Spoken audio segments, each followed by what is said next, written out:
Why don't you let me do that?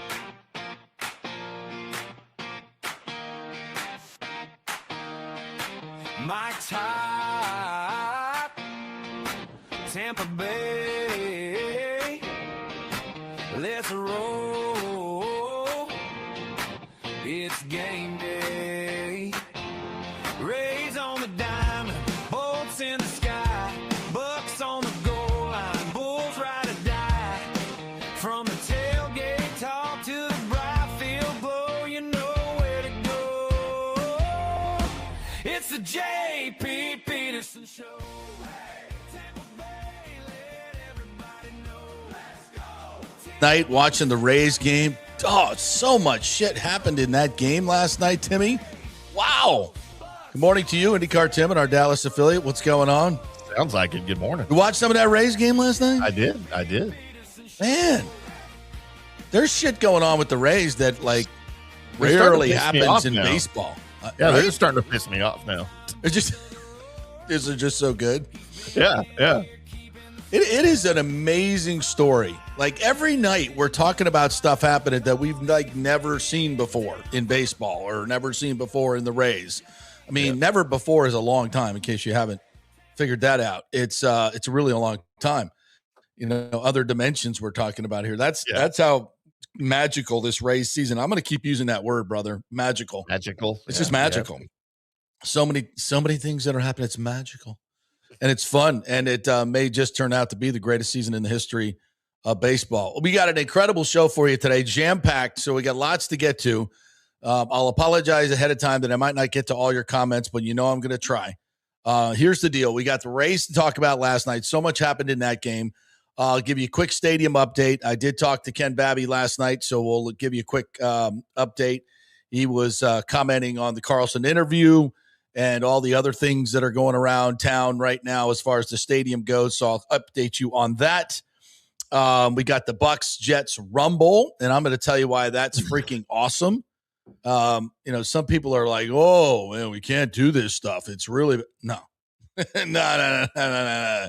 What happened yesterday at Jets practice is exactly what you want to happen if you're a Buccaneers fan. So we'll dive into that a little bit, and we got some video and Luke Gedicke talking about his shenanigans yesterday. Ahmmon Richards, former University of Miami Hurricane receiver, now turned journalist and entrepreneur. Love this young man. He will join us for 20 minutes. I did an interview with him yesterday, previewing Miami. And Timmy, when you get done with this interview, you're going to go, shit, these guys are going to be freaking good again. Miami's freaking loaded. And Can't wait. Look, yeah, right. Right. I'll give you a little preview. Ahmmon tried to bring me over to the dark side. Oh, during the interview? Yeah. You had to throw out I'm sure at some point, I haven't watched this yet, but I'm sure at some point you threw out is Miami finally going to win the ACC this year for the first time ever? I did. You know I did. I do it. That's all you got left. If you're an FSU fan, that's all you got left. But, yeah, so it's a good back and forth. He's very entertaining and incredibly informative. So we'll chat with him today. Then at 11 o'clock, Charlie Strong's coming in. You know, I love to pick the coach's brain on a lot of, macro topics. So in the conversation about joint practices, I want to know what coaches really think. I want to know what they really think.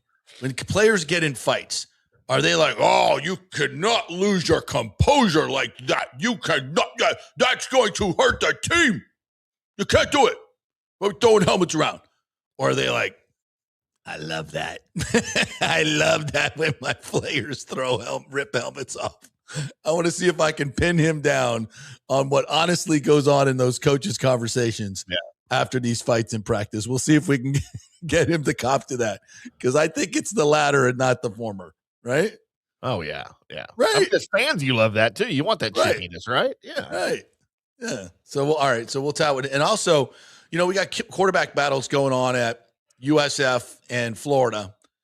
And I want to talk to Charlie about what that's like as a head coach when you don't have a determined starting quarterback. How do you handle that as a head coach? How do you handle it, in terms of the other players? Is it uncertainty? Is it a good problem to have? Is competition good? All that stuff. Because obviously he's had, great quarterbacks and had quarterback battles. So I wonder how coaches handle that. How's Summerall handling that? And how Hartline, how should you handle it in situations like that? And because obviously that's a huge part of the success of your team. And I think not only who wins, but how it's handled is a big, big deal. So we'll chat with him about that and maybe a little bit about the college sports bill and what's going on with that. So full show for you. Let's jump right into it. I'm going to start with the Bucs up in New York, and we'll get to the race here in just a second. This is an off season where you're trying to remake your culture. We saw in the last half of this team. I mean, you could say, did Bowles lose the team? That's, it's a kind of a nebulous debate, but the results weren't good. I mean, you lose 7 of 9. You lose a 14-point lead with 10 minutes to go to your division rival on a primetime game that basically costs you the playoffs, and your team and you come out and with a absolute profanity-laced tirade afterwards, very un-Bowles-like, and your team responds by losing 2 games they should win. So all of this is to say, where is the culture with this team right now? Obviously, you have the Baker thing. You have the Vita Vea thing. I mean, these are things that reverberate through the locker room. I mean, Jason Light it's his job to put a good spin on that, and I get it. He's in the building. He knows more than I do. But it's hard to think that those type of things don't reverberate through your locker room. I mean, what else is Jason going to say? No, the culture sucks and it needs to be better. Of course, he's going to say, no, it's never been better. I get it. It's the game. We, from the outside, have to try to kind of figure out, well, what's really going on? And what you need is some galvanizing moments for your team to bring them together as a unit. And I think Baker's speech certainly, talked about that. Like, hey, it doesn't matter what's going on with me and Vita. We're a close-knit group. We're going to go ball out because that's the only choice that we have. It doesn't matter what the organization is doing to us. If we go out and play like shit, we're only hurting ourselves, right? So we're only costing ourselves money. So what's the point of that? So whether it's, us against the world, us against the ownership, us against whatever it is, let's pull together. And these, to me, are galvanizing moments that what happened with the Jets yesterday. Do you want Luke Gedeke to just take a cheap shot from a Jets player and do nothing? Be a pussy? Or his teammates not stand up for him? You want Baker Mayfield to get knocked down and Luke Gedeke not go off on somebody? No, that's bad culture. That's horrible culture. That's what you absolutely don't want. If Luke Gedeke backed down yesterday, that would piss me off. And you're sending the wrong message. Yes, 100%. And I think that's why Todd Bowles after practice was like, yeah, we really don't want guys fighting, but, I mean, seriously.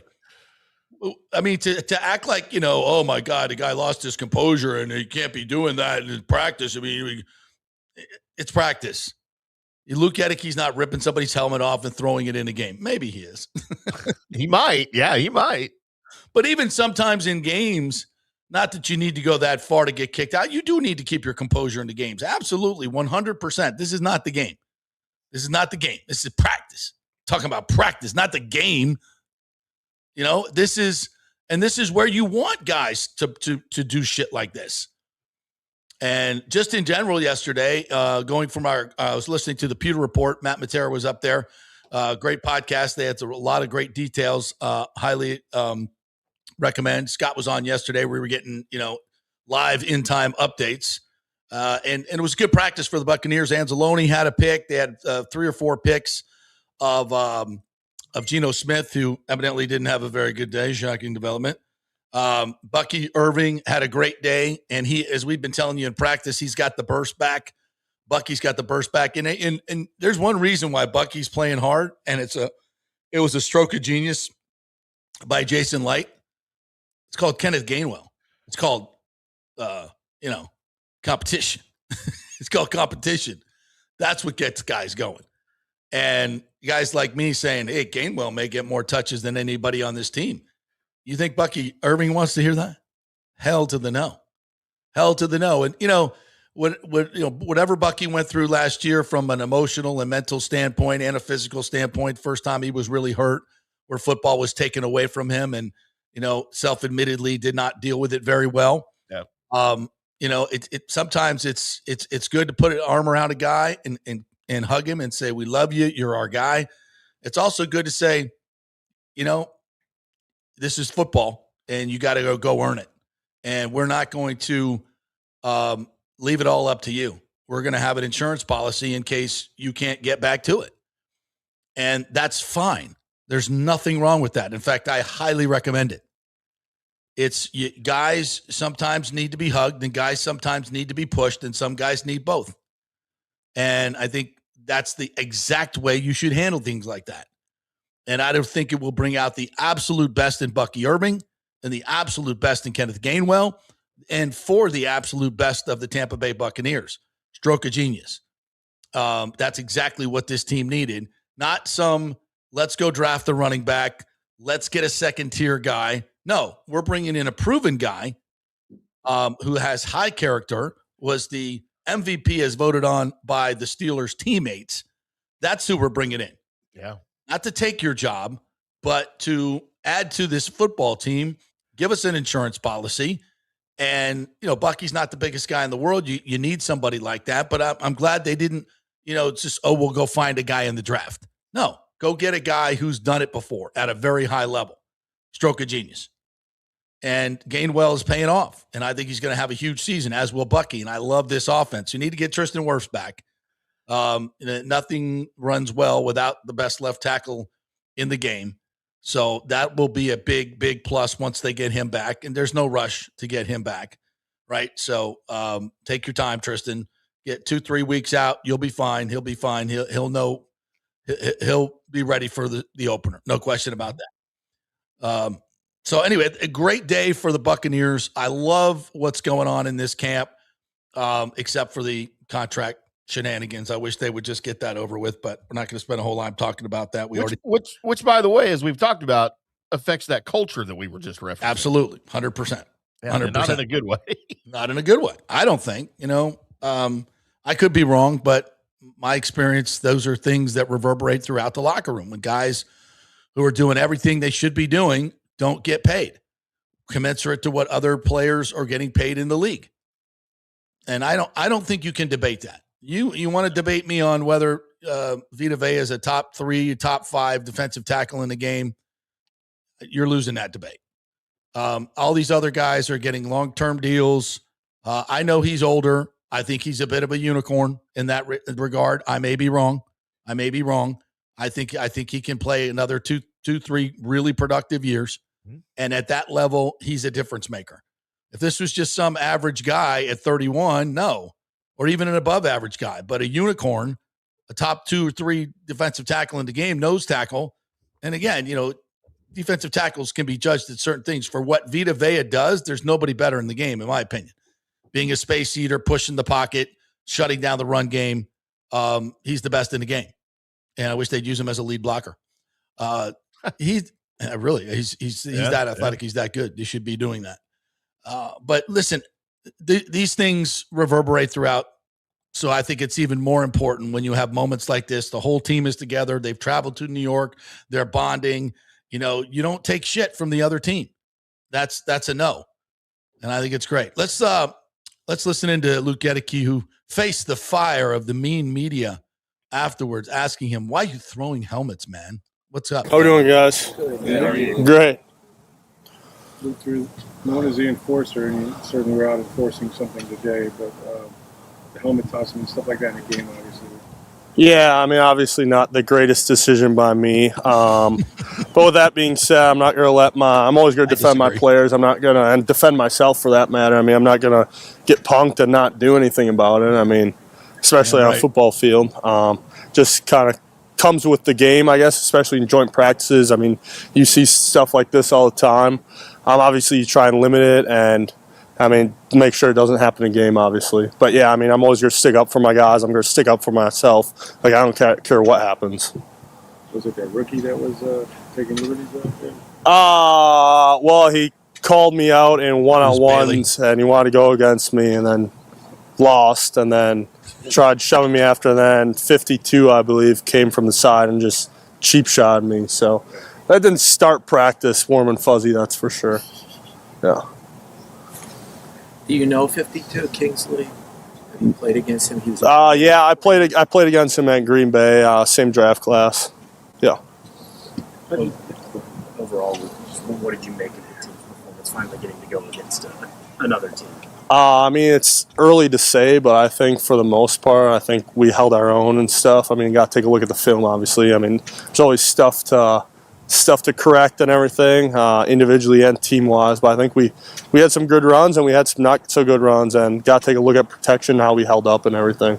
I think overall we did solid, but not good enough, obviously. Always strive to be better. Aside from the talking extra stuff, what were your early impressions of Bailey?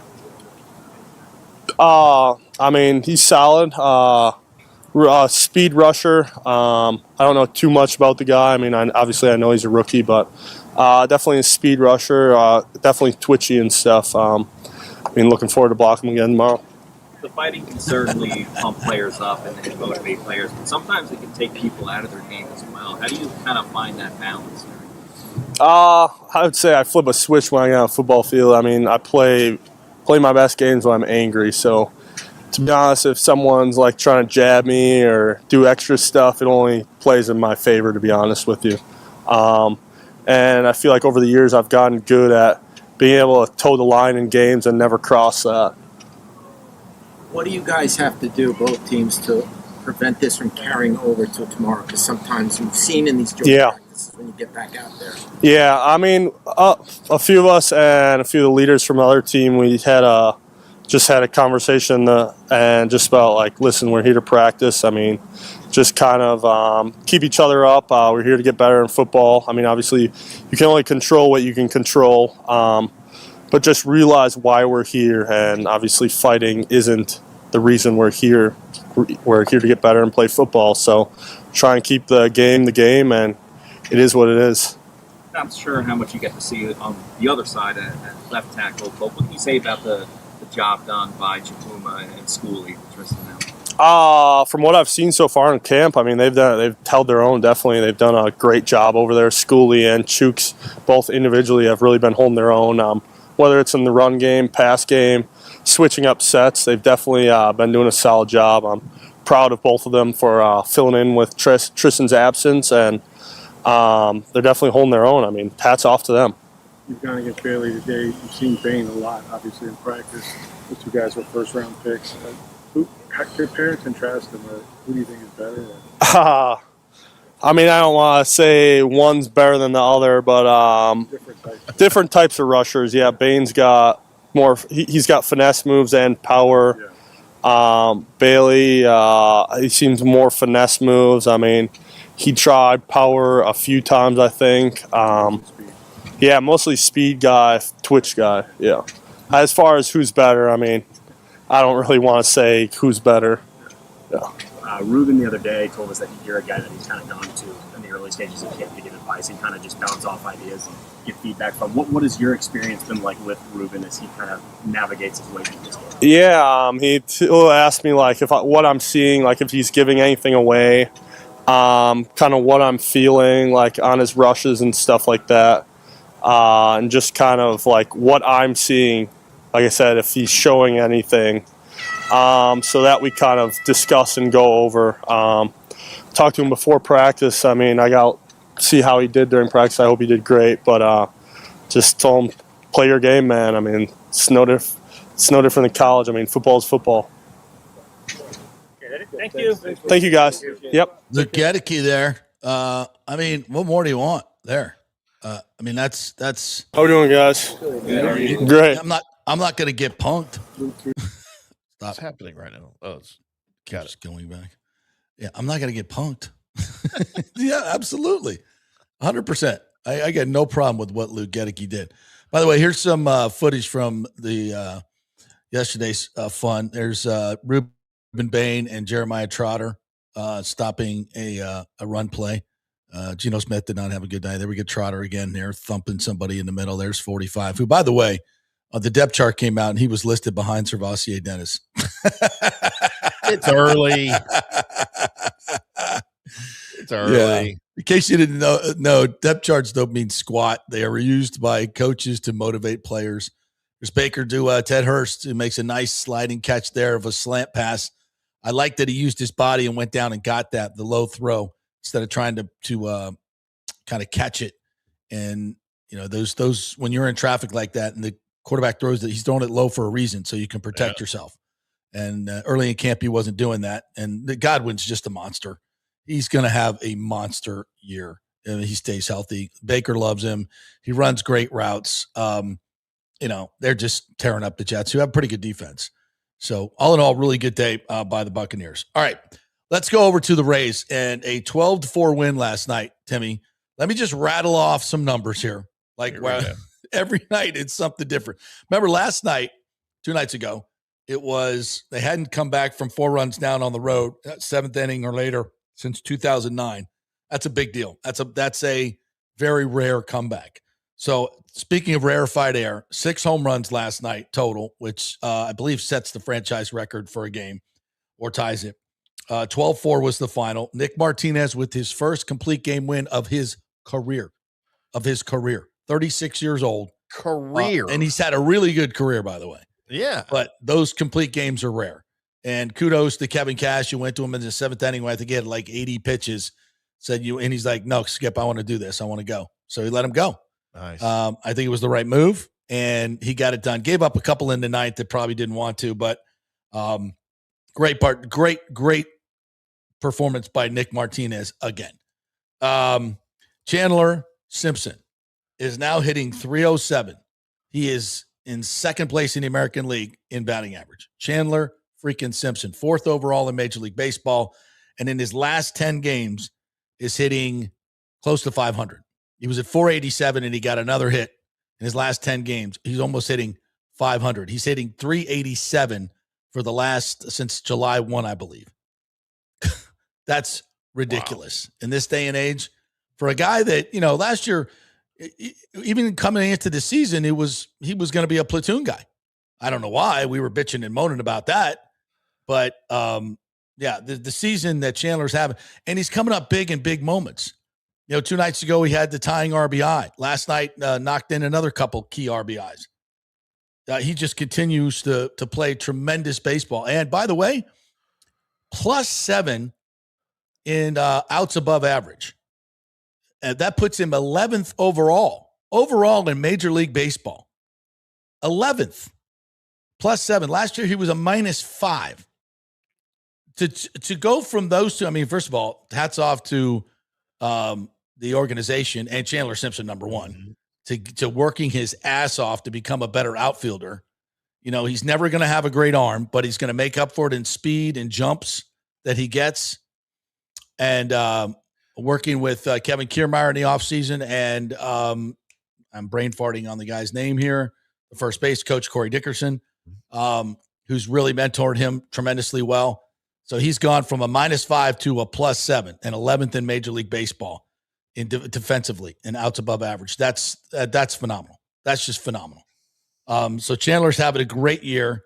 And then there's Junior Kemner, who last night had the loudest home run maybe in the history of baseball. Not only was it 110 off the bat, but then it hit the batter's eye in Sacramento, which is like a big tin wall. And just it was like a big clunk on an upright in football, a big doink, and just smashed off of it, 440 feet or whatever the hell it was. And has now hit 35 home runs, which ties him for the league lead. And it's the latest ever a Rays player has had the lead or tied for the lead in home runs in franchise history. Is that enough for one night? Is that enough? How about Caminero? Shit. I'm not done.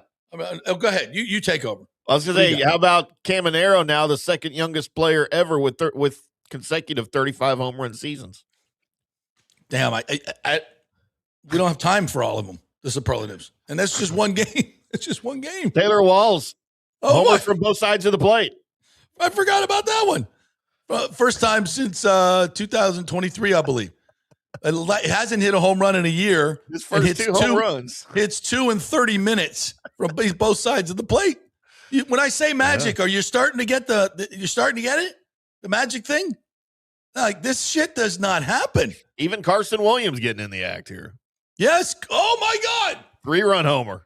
Yeah. All it took was for me to dog him and say, get him out of here. And it gets a hanging curveball that he just absolutely annihilates. And listen, that's what this kid needs. He's got the talent. It's all up here. It's all up here in his head. The kid's been an astounding talent at every level.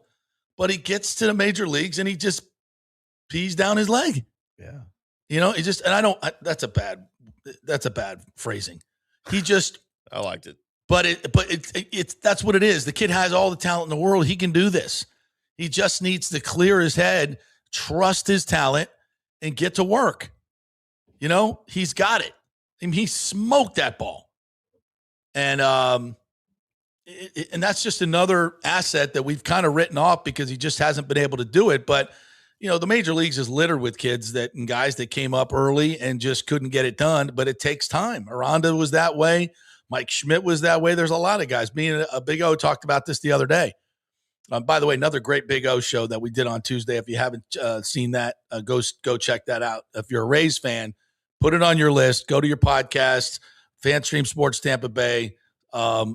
Make the notification, and it's the best Rays podcast in the market by far. Check it out each and every Tuesday. We'll do Tuesday, Friday. You're filling in for me on Friday, right? Yep. So it'll be even better show. It'll be a way better show on Friday because it'll be Timmy and Big O. Might be entertaining. Absolutely. It'll definitely be entertaining. Ain't no doubt about that. You guys might not talk much baseball, but it'll be entertaining. I guarantee you that. I get into some music and stuff. And so here's the other one. Here's the other one that nobody's really talking about that we dug up yesterday. And so there's only 3 teams in the history of baseball that have had 9 straight wins on the road, on a road trip. Only 3 in the history of the game. The 84 Tigers, they went on the World Series. The 77 Red Sox got 97 wins and finished second in their division, so they didn't even make the playoffs to the Yankees. But in this day and age, they would have been a playoff team and could have won the World Series. And the other one was the 2026 cheating Red Sox. So they don't even count. So the Rays have a chance today to go 9-0 on a West Coast road trip. Nobody's ever done it in Colorado, Seattle, and the A's. We'll throw that in for Oakland, obviously Sacramento. But I know that narrows it a little bit, but just West Coast 3-game win streaks have only happened twice by an East Coast team, and that was the 77 Red Sox. So again, rarefied air what this team is doing. Like, this shit does not happen in Major League Baseball, and they've been playing baseball, for 300 years. Yeah. I mean, this is just really incredible stuff that's going on. And I saw somebody in the chat said, well, it is a watered-down American League. Okay, Chris Cole, you're right. Says it's the A's and it's a watered-down American League. I get it. It's not watered down. I mean, it's just, maybe all these teams are just beating up on each other and they're good teams. Maybe it's parity is what it is. Are they bad baseball teams? Look, the A's are not a great baseball team right now. They're so injured. I'm not going to, bullshit you on that. But the Mariners are certainly a decent baseball team. And Colorado has played well at home, especially against American League teams. I'm not saying this is murderer's row, but the fact that it's only been done 4 times or 3 times in the history of the game tells me it's a pretty special accomplishment. So the bottom line is this team is doing things that nobody's ever done. And from a franchise standpoint, we've never done. And again, do not underestimate the power of this new ownership group and what's going on with this team. Their payroll now, they added more at the deadline, is almost $110 million. That's never been seen before, not even close. So what this new ownership group is definitely doing and helping this team win, as we predicted they would, if we may, once again, pat ourselves on the back. My arm's getting tired. But it is. This ownership freaking matters. I've always said that, Timmy. The most 3 important things in sports are ownership, ownership, and ownership. It starts at the top, and we've had dreadful ownership here for the entirety of this franchise until now. Which brings me to the stadium. Bill Carlson came on with us yesterday. There was a lot of reaction to that interview and other interviews that he and Ken Babby have done. And yes, we were going to have both of them on the show at the same time. I talked to Ken about that. Bill wants to come on again this week. We'll see if we need to do that. There's something that breaks. I think the more he comes on your show, the better it is. Yeah, honestly. exactly. So he can come on everything, freaking co-host with me every day until we get this thing done. I'm fine with that. There you go. But yeah, and what Bill said yesterday is much the same as he said to others. I'm not going to claim exclusivity on this, but I will claim exclusivity on getting them together, him and Ken Babby. And I talked to Babby last night, and I've talked to Ken a lot over obviously these, and I'm not going to share specifics of our private conversations, but I'll just characterize it like this. Dude was giddy. He was giddy. And most of the time I talk to him, he's a very serious man. And, this is very serious stuff, obviously. And this time was completely different. He is giddy. And that tells me everything that I've been telling you guys. This thing is getting done. It's getting done. And we could be sitting here. It's August 12th. By the end of this month, I'm predicting that this deal will get done. There could be a slight delay. You don't know, with dudes like Charlie Miranda hanging around, being a fly in the ointment. You never know what they could delay, but they're not going to stop it from happening. They're not stopping this from happening. It's going to pass. And when it does, we are going to have us a freaking party. We are going to have us a freaking party. All you Petermans just run on down here to Kingmakers, and we'll do something. Maybe we'll run over to Riveters and pound hazy IPAs and toast to Ken Babby and this new ownership group and Ken Hagen. Ken Hagen's getting lost in a little bit of this right now, and that's not. And even Bill Carlson mentioned that yesterday, and I thought that was really classy of him to do. Ken Hagen's the guy that's got this done, and we're not forgetting you, Ken. You are going to get your flowers when this is all said and done. He's not out there bitching and looking to grandstand. He just wants to get it done, and what's best for Tampa Bay. He's taken a lot of slings and arrows, as have I. Ken can come hang out of the spaceship with me when we come celebrate. I don't think that would be politically well received. No offense. Why? It's a local business. You got to support local businesses, right? I do not disagree. It's the good local business. Hardworking ladies over there. Hardworking ladies over there. They pay taxes, kind of. Damn right they do. And they'll probably go to baseball games too. And they'll be there. You don't think they're interested in getting that thing built? Oh, Can you imagine their payroll over there when the construction workers are there getting paid all that money? Man, those shifts on Friday afternoon, woo! That space, they're going to need a new spaceship is what they're going to need a new spaceship. Expand. They're going to have to bring in the, what are those freaking big, the Enterprise, whatever those spaceships are, Battlestar Galactica, I don't know what the hell they are, but they may need to get one of those from Hollywood because it's going to be crowded over there. But anyway, he's giddy. I'm giddy. And I think this is, finally going to come to pass. And, what we talked about, this could be the greatest season in Rays history. I think we're in it, Timmy. I think it's unfolding right before our eyes. Well, this might have been the most complete win of the season, if that's even possible. With all of the hitting, your complete game by Cy Martinez. Everybody contributed offensively. Defense was sharp. I mean, on the road in a minor league stadium. Yes. Still, though, that's a pretty, I will say this. That is a pretty stadium on TV. You think? It is pretty to watch. I do. I think it is. I love minor league all those buildings out in it. What is that, a medical center? Left field. I mean, it's just awful. It's right in the middle of a mall. Just put it inside in the mall. It's like we got this big tin batter's eye. It's awful, bro. I don't know what you're talking. Oh, I like it. I like it. That is actually one of the ugliest stadiums I've ever seen. We have different tastes by far. I like the little burn out there. But could they in the outfield roll in some new turf out there? I mean, we got Ryan Bass out there in a mustard costume playing catch. I mean, and just half the grass is whatever.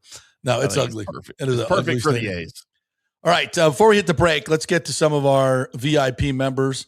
Alejandro says, good morning, JP and Petermans. Yesterday was a great day for Rays fans for multiple reasons. Councilman Carlson interview with JP was very positive. The deal is 98% going to get done, 100%.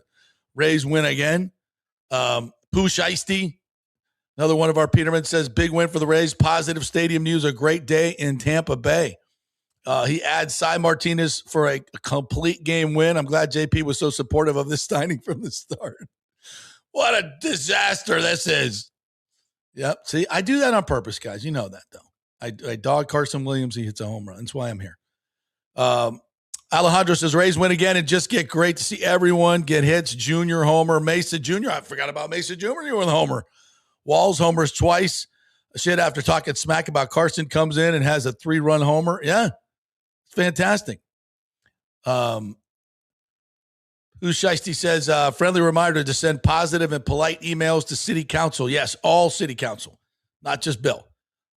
Forget about Charlie. You don't need to send him anything. So maybe a calculator and a telegram. Friendly reminder to send positive and polite emails to city council and Bill Carlson in particular. Not a done deal, so need to keep the positive momentum going. All gas, no brakes. Agreed. I know I'm celebrating a little bit early, but yeah. Oh, we forgot this. Griffin Jacks, good news. Doesn't need season-ending surgery. Should be good to return to the rotation as per Cash. No ligament damage or anything serious. Had an injection to calm down the inflammation. And Sugar Shane pitched well. Three good innings. We were sure he was done for the season, weren't we? Well, oh, yeah, Jacks, especially with the Rays. Yeah. Yeah. Maybe they sent him to a new doctor. He actually did go see a new doctor. He went and saw somebody else. Doctor? No, he went to somebody else. I think that's right. Alejandro says, yeah, fuck the Red Sox. They can stick that green monster up their culo because they have sucked and they can go suck eggs. Yankees won, which stinks, but we are good. Let's just keep going. Wow, Edgy Hondro showing up today. Gator boys at Yahoo, whatever that is. The Gator says, oh my God, Ray's offense was on fire with 6 homers. It's a hitter-friendly park, I know, but still nice to see the offense humming when it does. Absolutely. Everybody else gets to play there, so get your hacks in, boys. What else we got? Rick's in this morning. So JP will be late this morning. He was at $1 with Jason. Need a backup quarterback? If I was there against the Rams, I would have won that game. Watch me throw this ball over the mall. The mall's no longer there. Throw it over the airport. Yeah, Jake Browning with a back strain. Michael LaRue tells us. Yeah, I don't know how serious that is. He was going to start the game, so we'll get a look at Jalen Daniels. Is that a non-football injury, or is that during? No, that was yesterday in the scrimmage during a fight. I know that was not during a fight, but I don't think it's serious. Yeah. Jimmy J. Voyager says, JP, I'm turning into you after I bash Carson Williams. He hits a home run. They need to do that more. Yeah, it works. A little negative karma. Yep. Nathan Elliott doing his best. Gedeke. Well, he called me out. No wonder I can go after him. Hell yeah. Oh, look at this. We have a Benjamin Morris sighting at camp today, says Michael LaRue. Well, wait a minute. When did he tweet that? When did he text that? He might already be out again. Oh, yeah. That was 33 minutes ago. He's probably out again. Hey, Balala Bell is back. What's up, girl? Says, hi, JP. Hello, Tim. Hope you're both doing good. Hello, Petermans. Family football is back, baby. Yep. Finally, football is back. All the Petermans are so happy to see Bell back. Yeah, of course you are. Good to see you. It's like a nice little reunion. You're going to have to show up at the next event, Bell. You know, everybody wants to meet you. Aviation says, I'll talk to my girlfriend tonight and see if she has any extra Vagisil for my guy, Morrison. Oh, Morrison. You didn't just play the Vagisil card, did you? Yeah, I think you did. All right, let's take a break. We'll come back on the other side, and Ahmmon Richards is going to join us, talk a little University of Miami football. The Canes are freaking loaded, and we'll see if he can woo me to the dark side. What happened? Be a Canes fan. There's the tease for you. We are brought to you by the great folks at Genesis of Tampa. The great Mike Murphy over there, who you see doing commercials with Big O and all the Rays games. Yeah, great dude. If you finally get to play golf today, that'll be nice. Great dude, runs a great company at Genesis of Tampa and Miracle Toyota in Haines City.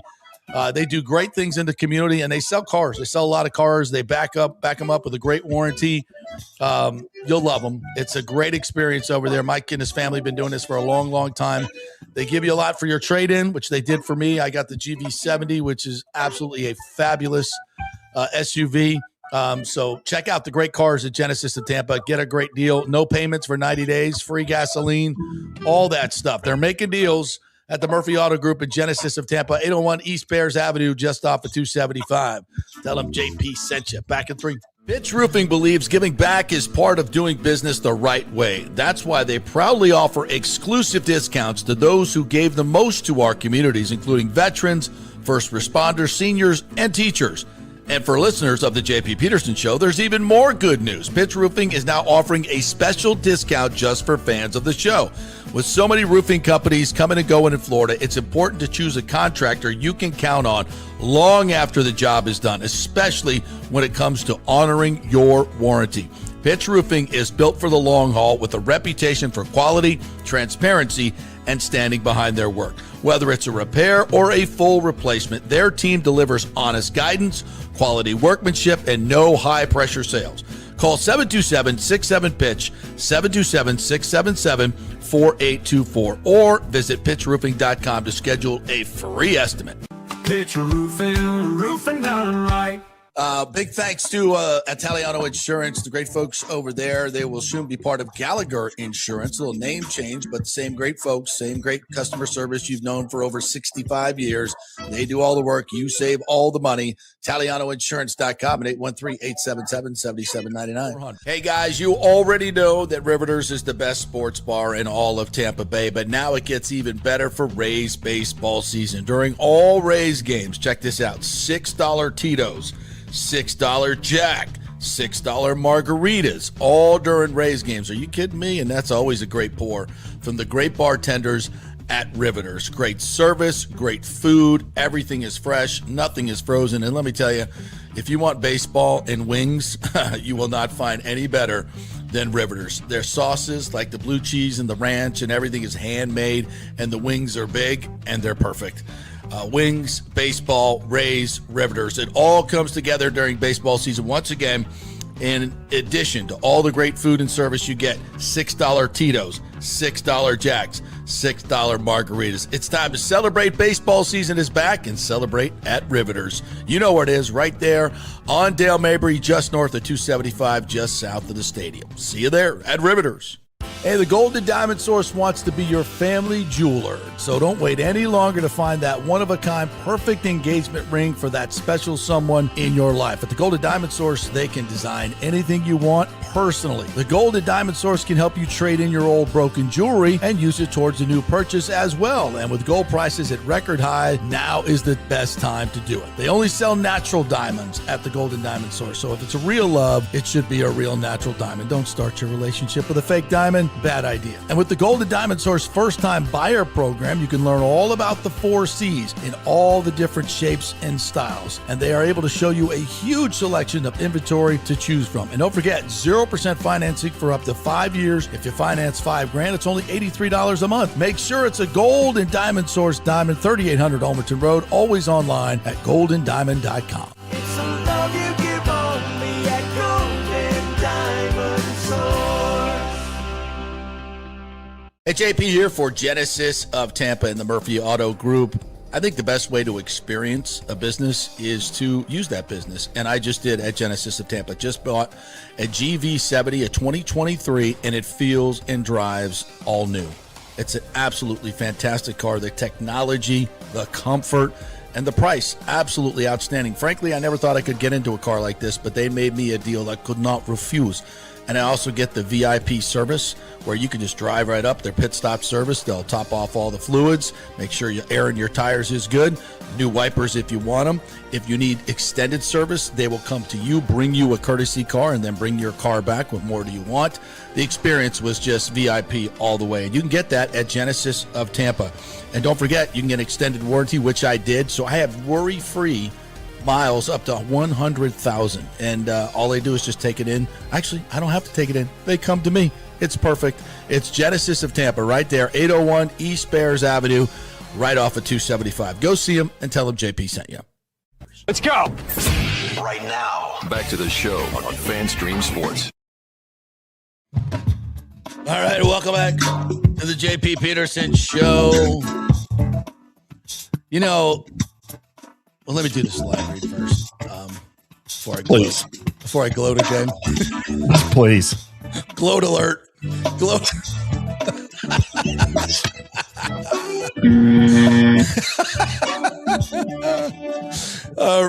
That's fucking funny. That is fucking funny. Riveters. I want to go to Riveters and have a beer today so bad. Yes. I want to just go have some wings and a beer and celebrate and just, you know what? I think I'm going to do that tonight. Wings, baseball, Rays, Riveters. We got afternoon baseball, right? If I'm not mistaken.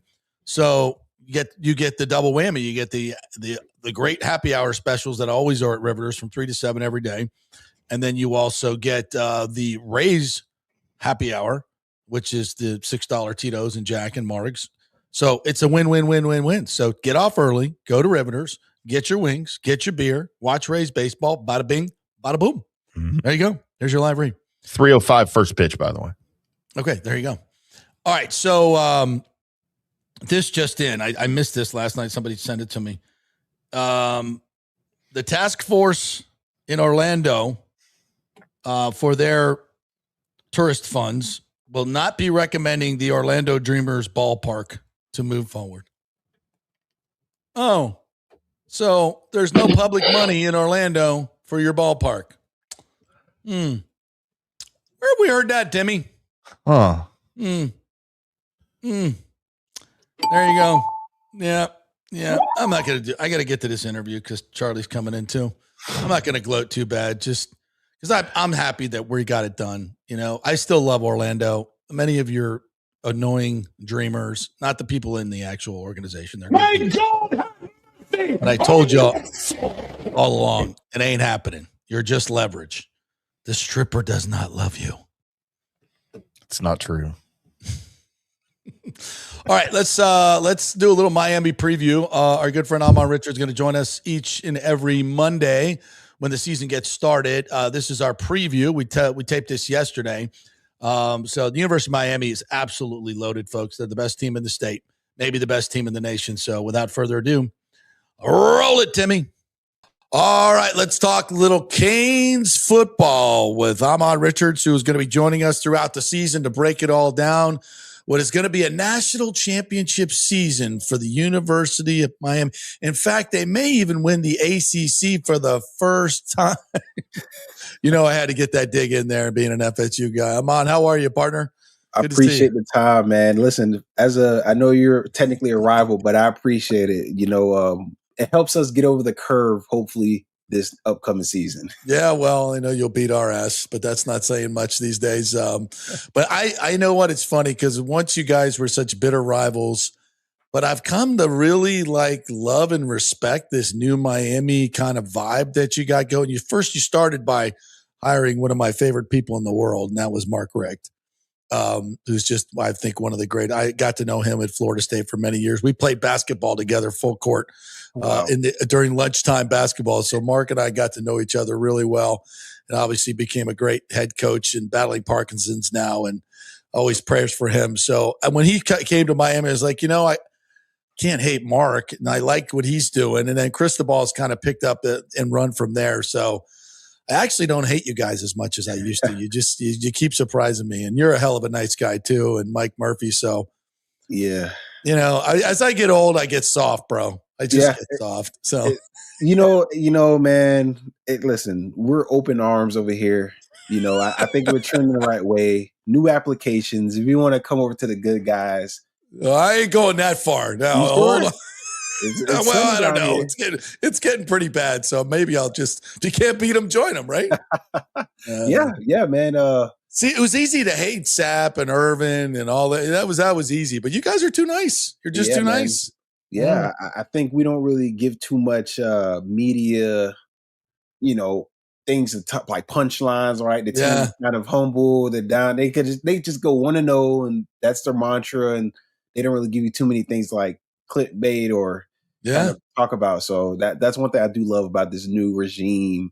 Yeah, it's pretty close knit. It's very likable. Very likable. I mean, first of all, who can hate Fernando Mendoza? I mean, that guy is just. He's just like the nicest guy you ever meet in your life. I tried to talk myself into it, JP. I tried to talk myself into I tried even after the national championship game, the way it ended, I wanted to so bad. But then he goes on an interview and you listen to it, and he's just like, I would feel bad even hating on him. Like, I'm just a hater, So and he's a Miami, and by I mean that, but he's a Miami guy. Like he's Chris to be like, I'm shocked he didn't become y'all's quarterback. That would have been the perfect fit. Yeah, man. I know there was talks about, was there interest? Were we after him? Whatever the case may be. Obviously, it worked out for him going to Indiana, becoming a national champion. But I'm pretty sure he was a guy that was around campus, probably came all the time. Back in the day. Yeah. Probably saw him around. I didn't even notice, But definitely support to him. Shout out to him, just being a local kid and kind of taking a long route to success. And now he's where he's supposed to be. Yeah. All right, let's talk about this team, and we'll start with Mensah, the quarterback, Darren Mensah, who comes over from Duke. And I remember last year it was all, well, he's not leaving Duke. They just had a great season. He loves it there. And then lo and behold, Miami found a way to get him. Tell me a little bit about how the Canes acquired him and why he chose to leave a very successful Duke program to come to Miami. Yeah, I think when you look at it from an X's and O's standpoint first, and just how Duke, their offense, and obviously we talk about, going to the NFL, taking the next step, what scouts want to see. I think Duke ran a lot of RPO style plays, and that probably hurt some of his draft, talks a little bit, where can he really run I don't want to say a real system, but can he run an actual NFL style system? And I think that kind of maybe sparked his interest as far as becoming a Hurricane, where you look at, quick, revisionist history, Cam Ward, Carson Beck, and their improvements and what scouts thought about their game. And they just talk about the success of Cam Ward in the pros as a rookie, just having early success. And now we even see the same noise with Carson Beck early on, where he looks comfortable, the game looks slow down, things of that nature. So I think there's a little bit of recipe for success. And a lot of quarterbacks, obviously including Darren Mensah, probably saw that path and was like, I want to play in big time games. I want to develop in that offense. I want to be surrounded by weapons. I want the offensive lineman that can protect me, to allow me to have the success to show the world what I can do on a national stage. And I think that's probably, outside of financial reasons, why he wanted to. Money doesn't hurt either. Yeah. Money doesn't hurt. Money, obviously, I think we all love some money, Yeah, but Duke was going to pay him too. So, yeah, I mean, exactly. That's an obvious choice. I think he probably made the right choice. By the way, I didn't give you your proper intro. Ahmmon set the freshman record, broke all of Michael Irvin's records in 2016. Highly regarded prospect. Your career was cut short by a neck injury, but now you're a great entrepreneur working with our great friend Mike Murphy. You own one of the franchises, the College Hunks franchises down there, and also on Canes Insight. So you're doing it all, and we're just happy as hell that you're going to join us this year and give us the Miami perspective on their march to the national championship. So let me give you your proper intro. Appreciate that. Thank you. And let's talk about some of your Canes receivers. You got a lot of 5 stars down there. Now, that doesn't always translate into great players. Hell, Malachi was a 3-star, right? Coming out. Yeah, he was a 3-star reclass. I think they bumped him up to like borderline 4. But yeah, he was a 3-star guy, local kid, nicknamed Baby Jesus, that committed. And so to tell me a little about him and the rest of the guys, because everybody's going to try to take away Malachi Toney this year. He'll be double, triple covered, whatever. So some other guys are going to have to step up. Who's that going to be?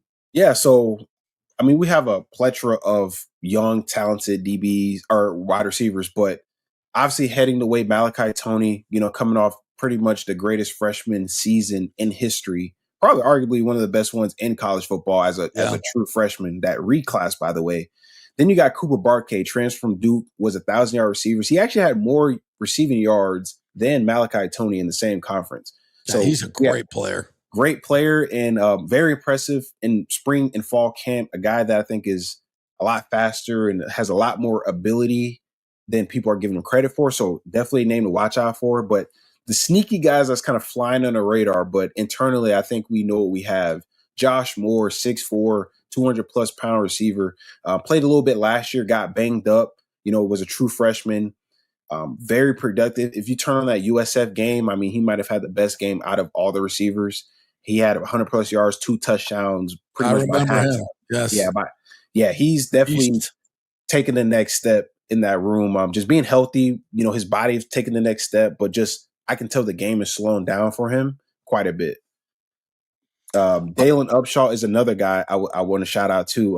Right now they're battling for like that third wide receiver kind of spot in a way, even though there's going to be a good rotation. But Dalen Upshaw, kid came in with Malachi Tony. He's a guy that's kind of following those footsteps. But talk about a guy that can play inside, outside, team player, contested catch guy, very smooth route runner, not a blazer, but a guy that can get in and out of his breaks, make hard catches. I think we got a little taste last year, the last 2 games, and then he unfortunately got hurt and missed the remainder of the season or the playoffs. But a guy that came in, gave us some spark on offense at a time where, as you know, our offense was kind of stalling out a little bit, kind of got very boring, and he was a guy that kind of helped ignite, gave us a little energy out on the outside. Yeah, the thing about Malachi, not only the numbers, which are huge, but the plays that he made to win games. I mean, it's one thing, guys can put up numbers, but he just seems to come up big time and time again in the biggest moments, throwing the ball, catching the ball, running the ball. I mean, everything.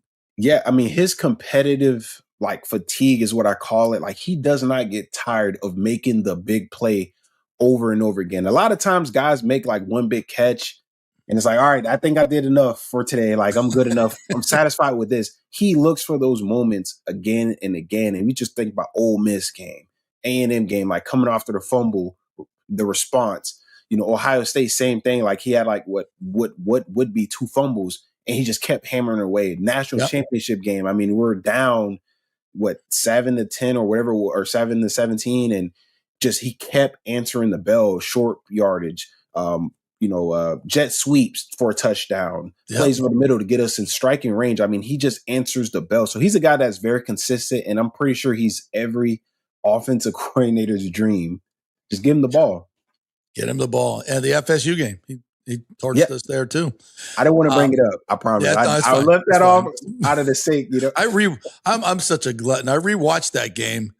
And like we came back nicely. We actually played better than I thought. I was at the game, and when I went back and watched it, I was like, you know what? We played a little bit better than I thought, but still not close enough. And you got Mark Fletcher coming back. Speaking of another beast, that guy he can just take over games as well at running back position. Yeah, a guy that you can lean on. He can be your bell cow.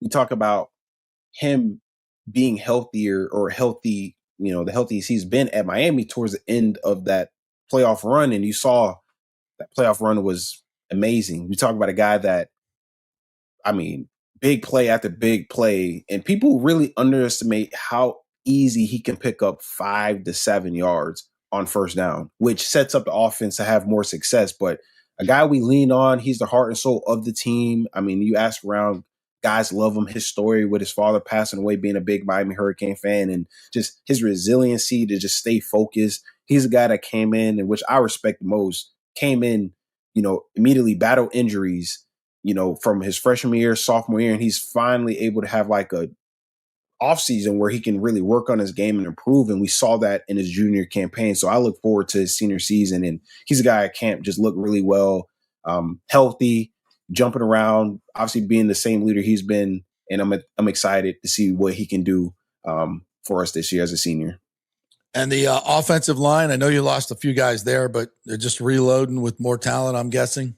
Yeah, so right now there's it's open battle. Obviously, you're going to have your older guys, your Samson Okolo, who's a 5-star prospect.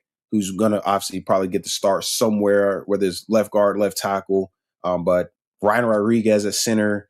Then you got Matt McCoy probably at right tackle. And then from there, it's a lot of interchangeable parts. You got Jackson Cantwell, the 5-star number 1 overall player in the last recruiting class.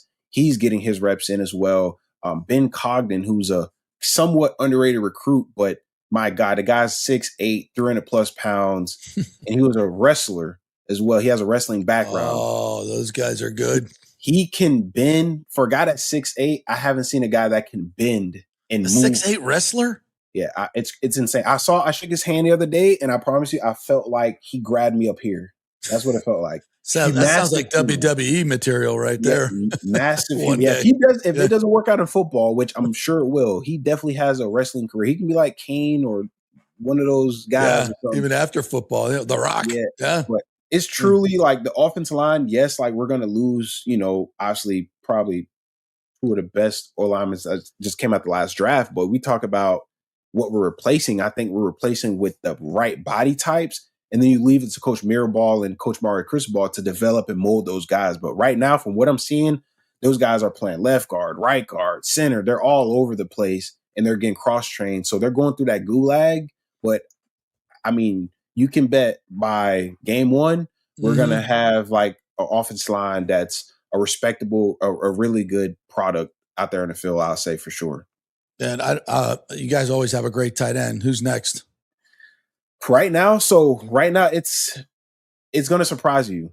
Tight end has technically been our most questioned unit, right? We got Elijah Lofton returning. Luka Gilbert is out for the season. He was a guy that played a little bit last year, but he tore his ACL, so he's out for the season. But we got two freshmen, and they're going to be names that people don't know now, but they're going to start to make some buzz as we get throughout the season. You're going to have Gavin Mueller, a tight end who's a true freshman. Then you got Israel Briggs, two guys that are vertical threats that I've been impressed with so far in camp as younger guys. So I think usually you're right. We have like that one tight end, which I think is going to be Elijah Lofton being tight end one, and he's going to be healthy this year. But don't be surprised that the two younger guys coming in that have surprised you in a vertical threat, as vertical threats in our offense. All right, let's move to the defensive side. And we talked about this last time you came on, but just to remind the folks, Reuben Bain Jr. and Keontae Scott look like they're going to start on this Bucs defense. Bain, obviously, but Keontae's having a great training camp as well. And they've just both brought an edge, kind of a Miami edge to this defense. How good of pros do you think they're going to be? Really good. Reuben Bain, I think he'll be in talks of, defensive, rookie of the year, that type of stuff, maybe rookie of the year. He has that level of impact to his game. And it really takes you to watch like Miami's full games to really appreciate all the things he does that don't show up in the stat box, right? It's quick for any fan to just pull up, okay, how many sacks he had? Yeah. Oh, he only had 9.5. Oh, or he don't bend that good. But then when you see him in the run game and you really see him maul an offensive lineman and really set the edge, it makes you appreciate his game. It takes it to a whole nother level. Keontae Scott is a guy that's a fierce guy in the run game. And it's more so the way he's wired, like the energy he plays with. It spread throughout a defense. It almost becomes like the identity. We know corners and, nickel guys, they're not necessarily known as tacklers, I'll say, right? You want those to cover the other teams like best slot receivers or receivers. But when you see Keontae Scott, again, get his head in the run game and, throw his body in there, you appreciate what they do, as a whole. So I think those two guys, I know we talked about it before, but it doesn't surprise me that they're going to make disappointing. They're not disappointing in camp, I can tell you that. Yeah, it starts with the mentality, and then everything else, in my opinion, comes the natural athletic ability. All that comes second. You just got to be wired the right way first, and those guys are wired the right way, especially for like a Bucs defense and the way Todd Boyles just runs the team. So they're gone from Miami, as is Mesidor, and you lost some players. You still got that psycho defensive coordinator. What's his name? That guy? Yeah, Corey Heatherman. I love him. That guy he's a piece of work on the sideline, man. He brings the energy. I love that. So what else you got? So who's coming back on defense? Man, it's going to be a name. You ready for this one? So we're returning pretty much our entire secondary outside of, obviously, Keontae Scott, Jacoby Thomas, but We brought in Omar Thornton from Boston College. He's a South Florida kid, went to American Heritage, played against Malachi, Tony, Mark Fletcher, all those guys played with them. Bryce Fitzgerald, obviously returning in the secondary, was a freshman All-American. You got Damari Brown, who was, when healthy, one of our best corners on the team. OJ Frederick, potential, right now he's projected as a first-round corner. Xavier Lucas, another corner, 6'2", 200-plus pounds. Damn. Right now, I think he has like a third round grade. Guy making his way, ascending up draft boards. Obviously, got to put together another, his junior year. Those guys were sophomores. I think people don't understand, like, they were young guys. Zachary Poyser was another sophomore, redshirt sophomore kid. So more stories that our secondary is young. They're all returning year 2 in Corey Heatherman's defense. So you just think about understanding the philosophy, what your coach wants, all the little principles within the defense. Those guys are playing, at least so far in fall camp, like they're comfortable. They're playing faster. They're making more plays on the football. One of our biggest flaws last year, I think, in the secondary was we dropped so many picks. Ole Miss game, we dropped about 4 INTs. Yeah. The national championship game early in the first quarter, OJ Frederick, it hit him right in the chest, which maybe swings the momentum, right? So I think we're taking the next step in that aspect, and these guys are comfortable. Linebacker, we pulled a card from Indiana. We got 2 of the oldest linebackers in college football, Chase Smith and Muhammad Toure. Muhammad Toure, I think, is on his 8th year, I believe, 7th, 8th year, but he's a guy that, he had 2 ACL tears and missed a lot of time coming from Rutgers. But, man, that guy looks healthy. No knee braces, no arm sleeves or anything for both of those guys, who both of them had lower body injuries throughout their careers. But we got that veteran mindset in the middle, and then Ahmad Moten, Justin Scott in the middle. I mean, I think they're 2 of the best defensive tackle tandems in college football. And when you see them in person, and you just watch a college football playoff run, you really get appreciation for their body of work up the middle. Man, those guys. Last year, I think our pressure came from the edge, obviously with Ruben Bain and Mesidor. But this year, you're going to be shocked about the amount of pushback the interior of that defense creates for quarterbacks. And I think that's going to cause a lot of problems for teams. And maybe they're not anticipating it, but for the world, the college football fans, don't be surprised when you see a lot of movement up front from 2 of the best D tackles in college football, Ahmad Moten and Justin Scott.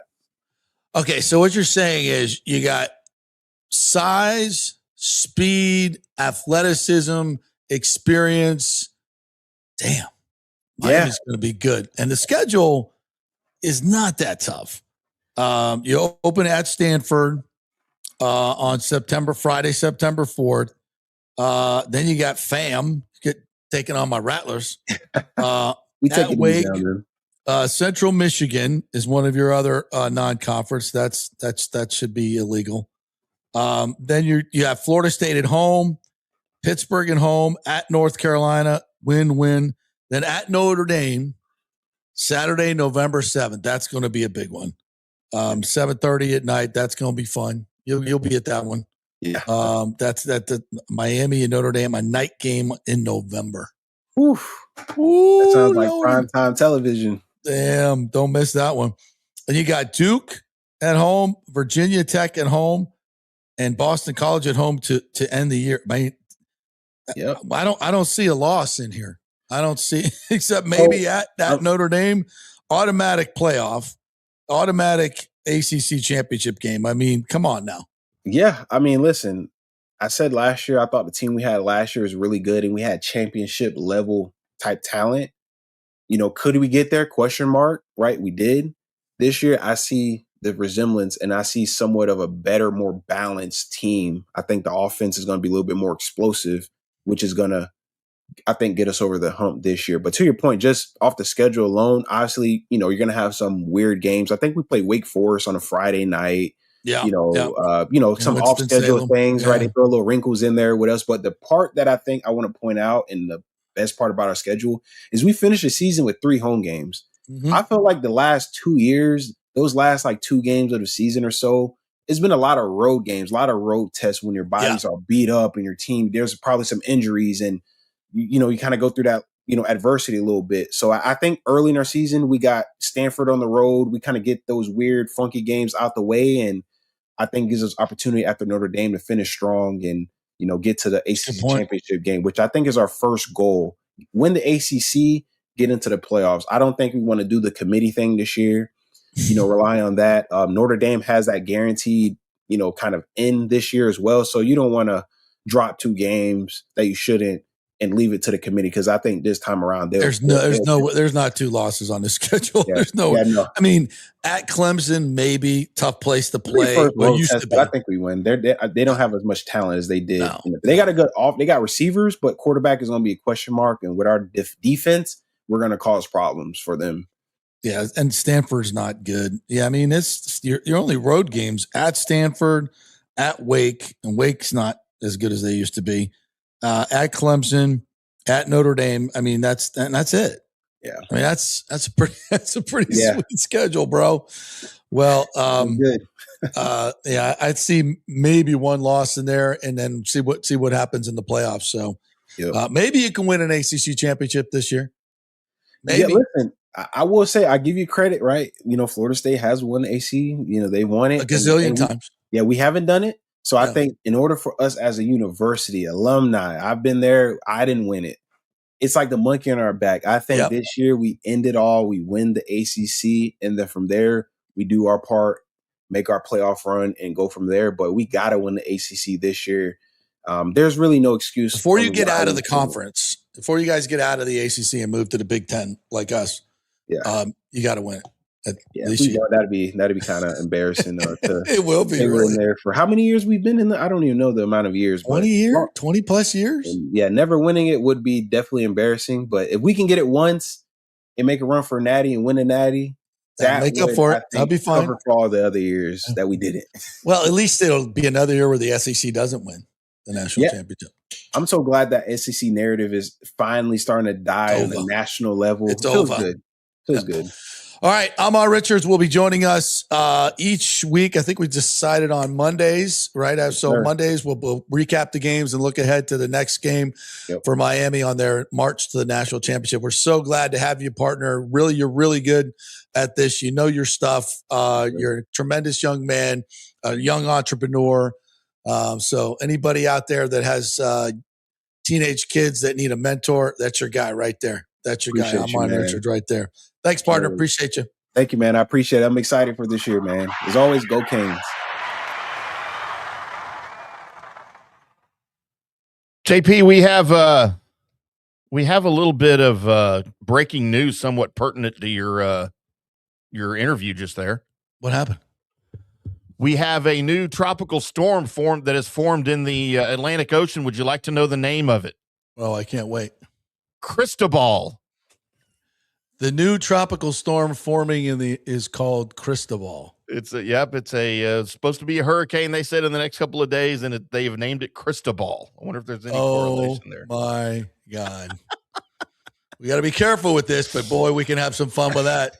If that's not a sign from above that this is a special season or a terrible season, I don't know what I would lean towards a great season for the University of Miami. Cristobal is out there as college football season begins. He is stirring in the Atlantic. How about that? That? Literally saw that as we were coming back. That's hilarious. All right, Coach Strong and I have been here chatting here for a little bit. We got to do a quick break, but we got a lot of good stuff coming your way right after this break. Stay with us. Well, the folks at Third Generation Plumbing and AC want to say thanks for making them so dadgum busy. Of course, advertising on your favorite Tampa Bay sports talk show helps, but it's their incredible customer service, honesty, and integrity that have earned them tons of 5-star reviews. And now you could be part of the team at Third Generation. Yes, they are so slammed, they need to hire more certified AC technicians and plumbers. It's a great family business to work for. My buddy John Rodriguez runs an old school family business since 1995. They pay well, give you all the holidays off, and they offer great benefits. No cold corporate atmosphere here. You're part of the family. If this sounds cool to you, call them and apply at 813-961-8024, or you can email your resume in at thirdgenerationplumbing.com. Just go to the website, you'll see the button, email them, or call them at 813-961-8024. And don't forget about the $169 yearly maintenance special. It's a no-brainer, guys. thirdgenerationplumbing.com, and they also do AC. Ciao, Paolo Tini here, owner of Caffè Paradiso, voted number 3 People's Choice Award on Open Table. I want to thank all our loyal family of customers that have been enjoying our great traditional Italian dishes we make from scratch every day. It's a great family story we're proud of. Our family moved from Rimini, Italy in 1984. My dad, Caesar, started Donatello, and that's where I got the start in the restaurant business. I started Caffè Paradiso on South McDill in 1995, and we've been there ever since. From our traditional ossobuco, a veal slow roast for 4 hours, to our daily fresh catch, the Gruppo Paradiso, with a piccata sauce and lobster claw meat, homemade pasta like lasagna, farfalle salchicha, which is a bow tie pasta homemade with fresh sausage. Hold on a minute, JP's favorite. I love it. So come and have a glass of wine with me on South McDill. Get a reservation on Open Table and see all our 5-star reviews. Ciao, see you soon at Paradiso.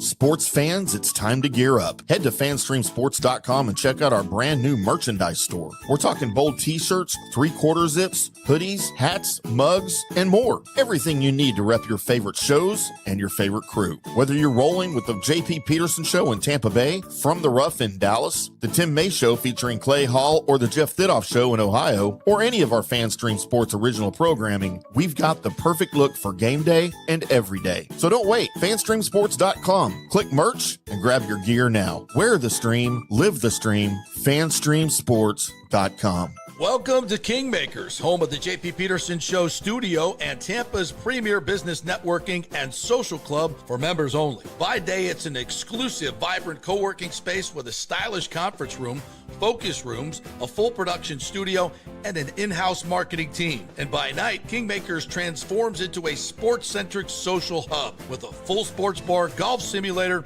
and exclusive events. For young entrepreneurs and seasoned professionals, it's the perfect place to work hard, play hard, and make big moves in Midtown Tampa. Close the deal, celebrate the win. Only at Kingmakers.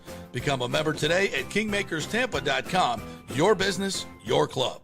Hey, JP here for my concierge medical professional, Chris Lugo, PA. You've heard him on the show for a couple of years where he shares invaluable medical, nutritional, and supplement advice. With Chris, it's like having a medical provider as your best friend. What I love about this concierge service is the convenience and support he offers. I can text or call him 24/7 with any questions or concerns, and he'll promptly call in a prescription if needed. No office visits or copays required. It gives me peace of mind knowing I have someone genuinely invested in my health, not just focused on insurance profits. And the best part, the Bay Area Modern Medical Center's personal concierge service is more affordable than you might think.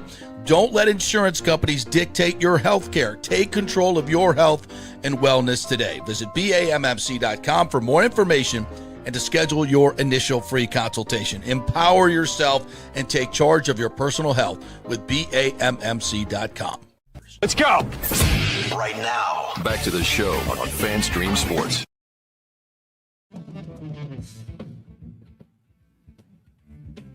Welcome back. The off-air show, always better than the on-air show. Not always better. Welcome back to the JP Peterson Show, brought to you by the great folks at Italiano Insurance, soon to be AJ Gallagher Insurance. That means more options for you, more ways to save, but that great customer service that you've come to know and love for over 60 years at Italiano Insurance. 813-877-7799. Just give them a call. Tell them JP sent you, and they'll save you hundreds, maybe thousands. You never know. Might as well make the call. It is a free call. All right, let's welcome in the coach, Charlie Strong, USF, Louisville, Texas, University of Florida. You've been everywhere, Coach. How are you? I'm doing well. I have been everywhere. And we're just two old heads sitting here reminiscing about the good old days of college football. Guys had 4 years to play. Yeah, you know what? Just give them 4 red shirt, then you get 4, and that was it. Shut your mouth. Sit on the bench for a couple of years. Learn the system. And that was it. You get them in. Okay, hey, you may not play as a freshman, and there was always going to be someone better than that person. Yeah. So then they would sit there and they knew. As a freshman, you came in, knowing, hey, it's going to be 25 guys signed? Yeah. I bet 25, probably 20 of them are going to redshirt. The other 5 guys, they might play a little bit. They may play a little. Yeah. But if you're Deion Sanders, you might get on the field. You're going to get on the field. But not the rest of you. Somewhere. But the rest of you, hey, just go over and just learn the system. And now it's like these kids come in, they don't play, they're gone. Oh, We're gone. They're not going to wait. No. Hey, you told me I was going to Hell play, no. Coach. You promised me I was going to play. And back in those days, you would promise. That's how you got them. You promise them, hey, look, I tell you right now, you're better than this person. And then you get them signed, and they'll get there, and they'll look at you like, Coach, you said I was better than that was the recruiting. In practice, you can see it yourself. That was the recruitment. This is the real world, son. Welcome to the real world.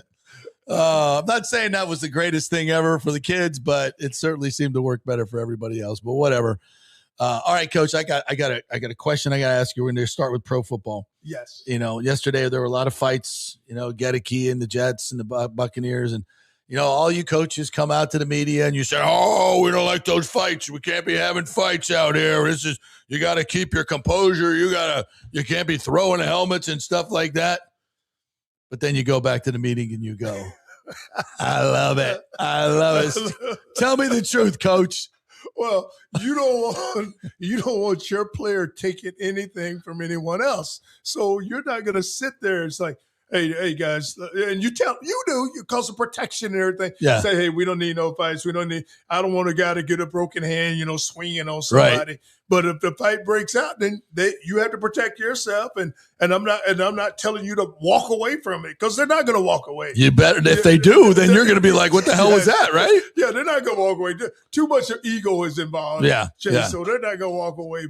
But no, you secretly love the fight. You want to see the fight in the kid, right? I want to see it.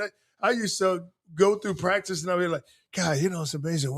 We don't fight. Like, come on, somebody's got. That's a bad sign, right? I need somebody to flare up and have a fight. Because I knew at the end of the day, they make up and so you just move on. But you just need just to break practice, especially when you're practicing against another team. Oh, you practice against another team, and it's hot out there, and they're just going through it. You're like, okay, like something's gonna happen here soon. So what you guys get out of joint practices that maybe you don't get out of preseason games? You like those better? The coaches, they get more out of it?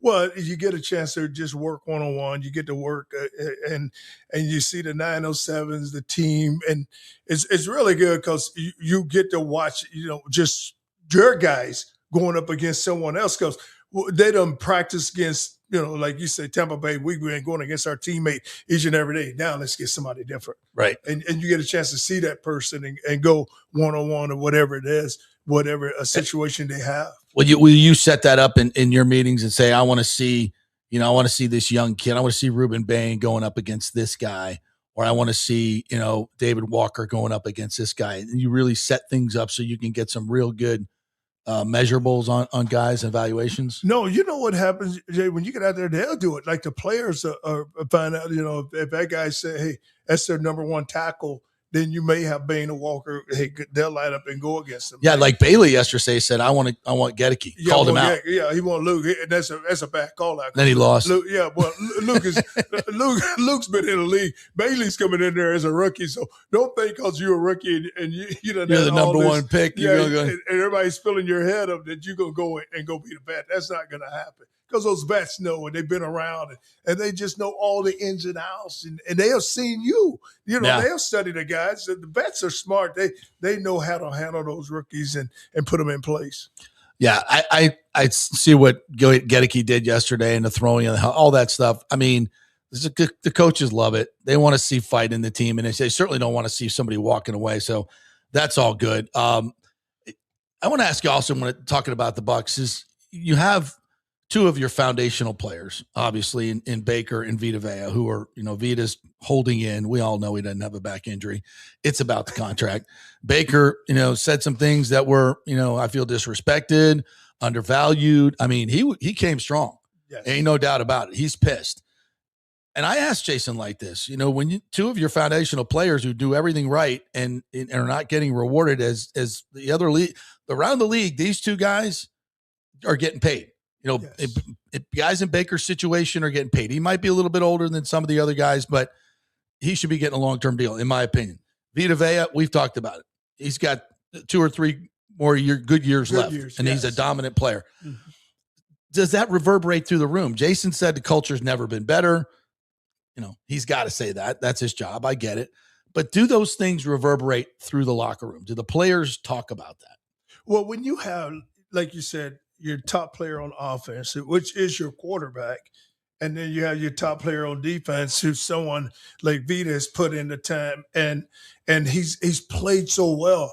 It's tough because you're in that locker room and you have teammates in there, and everybody sees it. Everybody knows what's going on, and you have developed that relationship with them, and it's hard because you want as a teammate, you want what's best for your teammate, right? And you want to see it happen for him, and I think if we can get Vita back. And I think that's I hope that happens. I think it will. I do. I hope. He ain't going to miss game checks. No, I don't think he's going to make it. Vita. Yeah.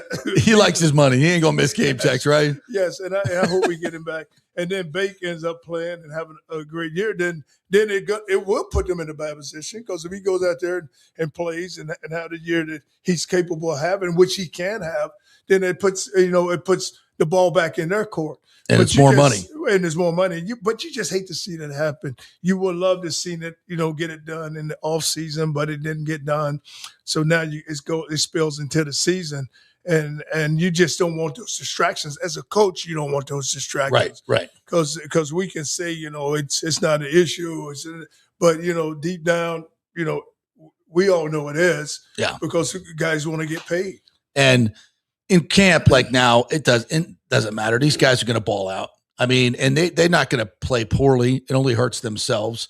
So they know it. But it just, when things go wrong, if you lose a few games in a row, the adversity strikes. That's when these kind of things that people start thinking about them, right? Well, that's when it really flares up now, because Yeah. Lost a few games in a row, and now you're trying to you're trying to get your team back together. And the way we ended last season, you just don't want that to carry on to this season. Now you want to get off to a good start, and you just don't want anything just lingering just in the way. Like, hey, there's no distractions. We're going to go play these games, and and you're looking at it. Oh, it's a whole new fresh start. Yeah, the last season's gone, but now you have this that's in front of you, and you're just hoping that you can just get through it.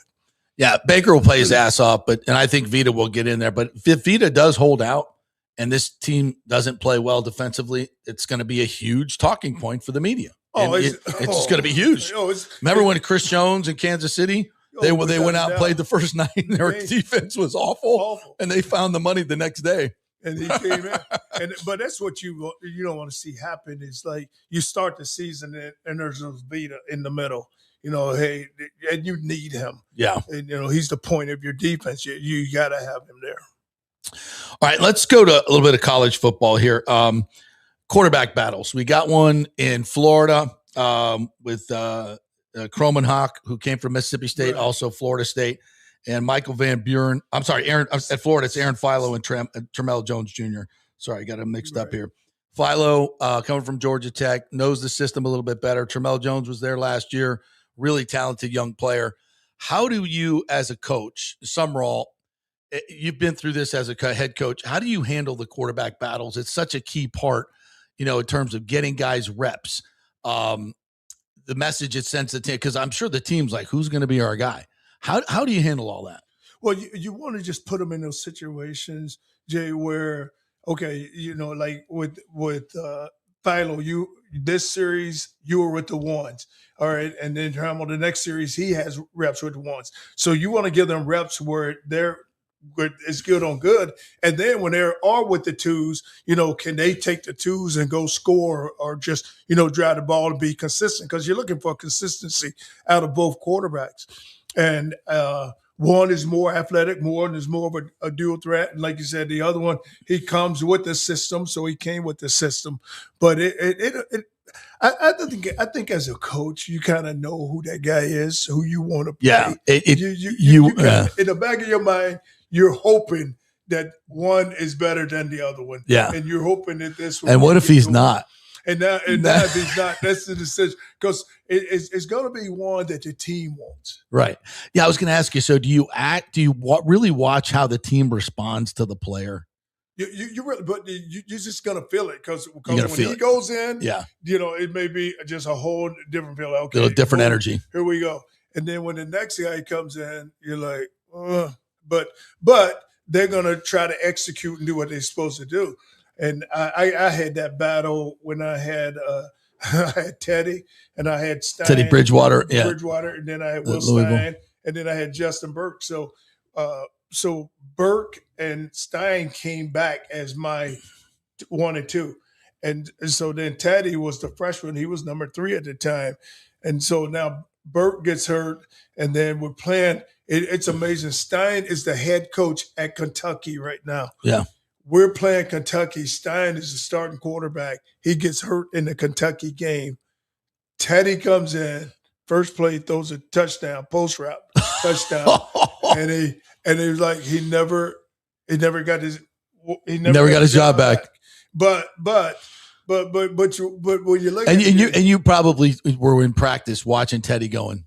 Oh, you was watching because he's the guy. At some point he was going to be the guy. He's going to be the guy. At some point he's going to take over. Once he learns it all. At that time he didn't know it all. But once he learns it all, and Stein probably knew that too. And Stein knew it because when he took over, usually a guy would come to you and say, and I always was under the belief that you can never lose your job because of an injury. Yeah. So, but Stein never said nothing. Like when Teddy took over, it was never a conversation of, "Hey, coach, you never said that," because he kind of knew. He knew. But that's how good of a teammate he was because he accepted it. Yeah. So he accepted it, and then he ended up later on in the season. Teddy got hurt. He came back in and became the starter. Yeah. It's interesting, and both of these coaches are going through this. Hartline's going through it with Van Buren and Luke Kromenhoek. So, and that's a whole different deal. I mean, he's got 62 new players. Well, the thing you like what he's got is Van Buren started at Mississippi State. Yeah. And then Kromenhoek came in and played a lot at Florida State. So he's got 2 guys that are 2 really good battles there because it'll be interesting how they comes out because and Van Buren probably has played more and is also a dual threat. In high school, he came out of St. Francis out of Maryland and was really highly recruited, may have committed to Oregon coming out. And then I think he ended up going to Mississippi State. So he's got 2 good quarterbacks there. That is a good battle. That's going to be interesting to see both of those, and especially USF. I mean, we have no idea how good they're going to be. I mean, how hard is it to can you imagine 62 new players, new coaching staff, new starters? I think they're replacing all the starters. That's just bizarre. Well, it's tough, but you just look at the landscape of college football right now. Yeah. You don't know who you're going to have because even you can lose a lot of guys and then all of a sudden you go get and I think that the guys that they have gotten to transfer in are good players. Yeah, they got a lot of P4 players. Yeah, because I think they got a lot of P4, P5, wherever they are. So they got a lot of good players that are coming in. And he has a chance because I think they open up with FIU. Yeah. And then the second one on the road against Army will be a tough one for them. I think they go to Army. Then it's like Delaware State. But, they have some winnable games. Very winnable games where he can get rolling. Get rolling and keep it rolling and end up with some good wins. And then it'll still be their last season at Raymond James Stadium, and they're off to the new stadium, which is looking fantastic. Oh, that's an unbelievable facility for them. I mean, you coached over there. You had a Super Bowl stadium basically, which was great to recruit in, but it was hard to fill. Well, it was hard to fill, and then just to travel. So you had to travel each week from here you are up in North Tampa. You got to come down here to the stadium, and then you try to get the students involved. And now you think about it, they can just roll out of bed. Yeah, and just walk. Get your ass over there. Just walk over to the stadium. They have 15,000 kids on campus now living on campus. And that's what I'm saying. Even if I get half of that, then I'm gonna be happy to just they can just roll out and just. And they got a whole student section. The whole end zone is going to be a student section with a DJ.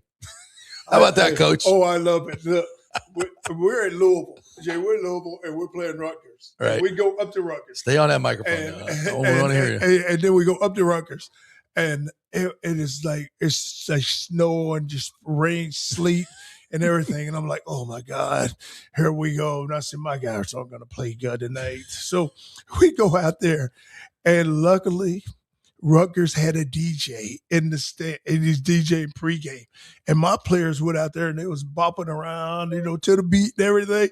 And I said, "Yes, this is what I need. Going. Let's get them going." And he got my guys going. If that DJ wasn't there, I probably would have got it ran out of there that night. That's hilarious. Yes. Yes. They are 19, 20-year-old kids, so you never know. Hey, listen, they're gonna listen to that music now. You can have it in the locker room or you can have it on the field, but that DJ, he saved me that night. You're like, I got to come up with the Newt Rockney speech today to get these guys going, and then you're like, we'll just get a little Jay-Z. That'll work even better. That's good stuff. All right, what else I want to ask? Oh, the bill going through Congress. There was some breaking news today that Rick Scott's not going to support the bill, the Florida senator, because of the punitive issues with realignment. So Florida State and Miami would have to go 5 years independent to move to the Big Ten, which they're not doing that. That's never going to happen. No. So, I mean, there may be a window, and there's an amendment that Ashley Moody tried to put in to give it like a 6-month opening for them to move if they have to. So I think in the end, I don't know if Miami and Florida State can stay in the ACC. If they're going to compete with the big boys, they got to move, right? Well, they need to move because you just look at the money just being generated. Yeah. Because all the money right now is in the Big Ten and the Southeastern Conference. So if they want to get a share of that, they're going to have to move. And I just think by them moving, it's only going to help them because now they can compete wherever you put them. If you want to put them in the Big Ten, they can compete. If you want to put them in the Southeastern Conference, they can compete. So when you look at that bill, it's still, we can't get it passed. I mean, like you said, this guy's vote no. And once you get through the Senate, it's got to go through the House. I mean, it's amazing how we have allowed Congress to now all of a sudden run our college sports. Somebody had to do it. Somebody had to do it. The people that were, running it they created this chaos. They did. They created this chaos that the leaders and everybody trying to be doing their own self-interest type thing. And I get that. If you're the commissioner of the SEC, you want to do what's best for the SEC. Same with the Big Ten, ACC. But the problem is you need a governing body that's looking out for everybody. What's in the best interest of everybody. And I think Congress tried to do that, but as usual, they F everything up. Well, the thing I don't like, Jay, is just a big disparity between the smaller schools and the larger schools right now. And we're knowing that the schools who have the money, they can go spend the money. But the smaller schools, it look like they're getting just left behind. Left out, yeah. They're getting left behind because they don't have that money. And that's what's tough. And so now USF is in the crosshairs here. I mean, they are on the cusp of either moving up to P4 or whatever it's going to be and being left behind. And if you're in that second tier, you are left behind. You're left behind. Yeah, and that stadium, that new stadium is going to be empty if you're in that second tier. And you have to move. And because you look at like South Florida, Memphis, UTSA, East Carolina, those schools can move because they can go in there and they can compete because you're looking at it. There's a team here last year. They go beat Florida and they played with Miami and they beat Boise State. So you think about all those teams out west with Boise and all them, Fresno. They're trying to move up also. So it's going to be interesting just a whole realignment and which way they go. I think USF is worthy. Oh, I do too. But they're they could be left out, and that's a shame. Well, because you look at west, you go Boise, Fresno, all of them think they're worthy out there. San Diego State, those teams. They got to cut it off somewhere. At some point, they got to cut it. And now, like you look at the Southeastern Conference, who are they willing to take? They're sitting there like, who's going to make them more money? Who's going to make them? And that's what they're looking at. Who's going to make them more money, more competitive? Because right now they're in a race right now with the Big Ten. Yeah, because the Big Ten is the one who's for the SEC, for them to get more media markets and bring more, they've got to go north. They have to go north. So who are they going to go get? That's right. Notre Dame. Notre Dame. They're the only one. They're the only program that could bring in enough money to justify expanding. Maybe, and I would say Florida State because their media rights are worth $100 million, but you already have the University of Florida and the SEC, obviously, in the Southeast is dominant. So they wouldn't mean that Florida State would not bring in as much as, say, Notre Dame would. And Florida State would bring a lot more to the Big Ten because they have no presence in the state of Florida. So to me, it's all about media rights, where people fit. But what if the Southeastern Conference, they say, okay, we're going to go get Clemson. So now I got South Carolina. I got the state of South Carolina. I got Clemson. You already got South Carolina. I already got South Carolina. So now I go get Clemson. Mm-hmm. Then I come into this state and I go get Florida State and I go get Miami. Now I control the state of Florida. Then I go to North Carolina. And get North Carolina. And go get North Carolina. So you look at it, it's like, you will still have a really good, solid but you just look at if they start expanding, saying, hey, we're missing on this school or we're missing on this school. But like you said, it's all about the media rights. We shall see. We shall see. Anything else you got on there you want to talk about? I'm good. You hit it all. All right. Thank you, Coach, for coming in. I look forward to chatting with you all during. Thanks for copping to that fight thing, because I knew you coaches are lying about that. I knew y'all were lying about that. All right, we'll take another break. We'll come back and we'll get to all your comments for the last part of this deal here. So quick break. Thank you to all the folks at Cafe Paradiso, your favorite Italian restaurant right there on South McDill. Go see my man Paulo and have a great Italian meal. Trust me, folks, you will absolutely love it. And Third Generation Plumbing, if you got any AC issues whatsoever, they work with American Standard Heating and Cooling to bring you a very cool home. So if you have any air conditioner issues, it's Third Generation Plumbing and American Standard Heating and Cooling. Go to thirdgenerationplumbing.com. Back in 3. JP here for Genesis of Tampa and the Murphy Auto Group. I think the best way to experience a business is to use that business. And I just did at Genesis of Tampa. Just bought a GV70, a 2023, and it feels and drives all new. It's an absolutely fantastic car. The technology, the comfort, and the price, absolutely outstanding. Frankly, I never thought I could get into a car like this, but they made me a deal I could not refuse. And I also get the VIP service where you can just drive right up, their pit stop service. They'll top off all the fluids, make sure your air in your tires is good, new wipers if you want them. If you need extended service, they will come to you, bring you a courtesy car, and then bring your car back. What more do you want? The experience was just VIP all the way. And you can get that at Genesis of Tampa. And don't forget, you can get extended warranty, which I did. So I have worry-free miles up to 100,000. And all they do is just take it in. Actually, I don't have to take it in. They come to me. It's perfect. It's Genesis of Tampa right there, 801 East Bears Avenue, right off of 275. Go see them and tell them JP sent you. Big thanks to Italiano Insurance, the great folks over there. They will soon be part of Gallagher Insurance. A little name change, but same great folks, same great customer service you've known for over 65 years. They do all the work. You save all the money. ItalianoInsurance.com at 813-877-7799.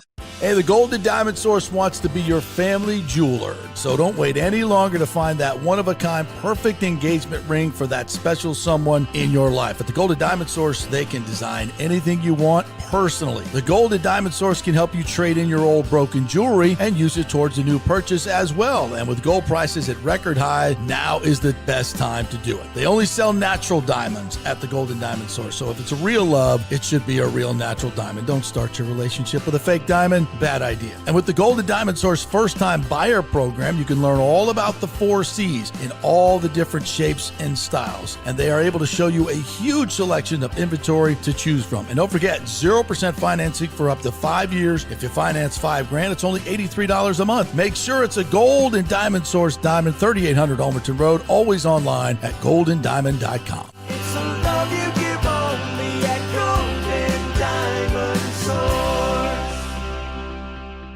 Hey guys, you already know that Riveters is the best sports bar in all of Tampa Bay, but now it gets even better for Rays baseball season. During all Rays games, check this out, $6 Tito's, $6 Jack, $6 margaritas, all during Rays games. Are you kidding me? And that's always a great pour from the great bartenders at Riveters. Great service, great food, everything is fresh, nothing is frozen. And let me tell you, if you want baseball and wings, you will not find any better than Riveters. Their sauces, like the blue cheese and the ranch and everything, is handmade, and the wings are big and they're perfect. Wings, baseball, Rays, Riveters. It all comes together during baseball season. Once again, in addition to all the great food and service, you get $6 Tito's, $6 Jacks, $6 margaritas. It's time to celebrate. Baseball season is back, and celebrate at Riveters. You know where it is, right there on Dale Mabry, just north of 275, just south of the stadium. See you there at Riveters. Pitch Roofing believes giving back is part of doing business the right way. That's why they proudly offer exclusive discounts to those who gave the most to our communities, including veterans, first responders, seniors, and teachers. And for listeners of the JP Peterson Show, there's even more good news. Pitch Roofing is now offering a special discount just for fans of the show. With so many roofing companies coming and going in Florida, it's important to choose a contractor you can count on long after the job is done, especially when it comes to honoring your warranty.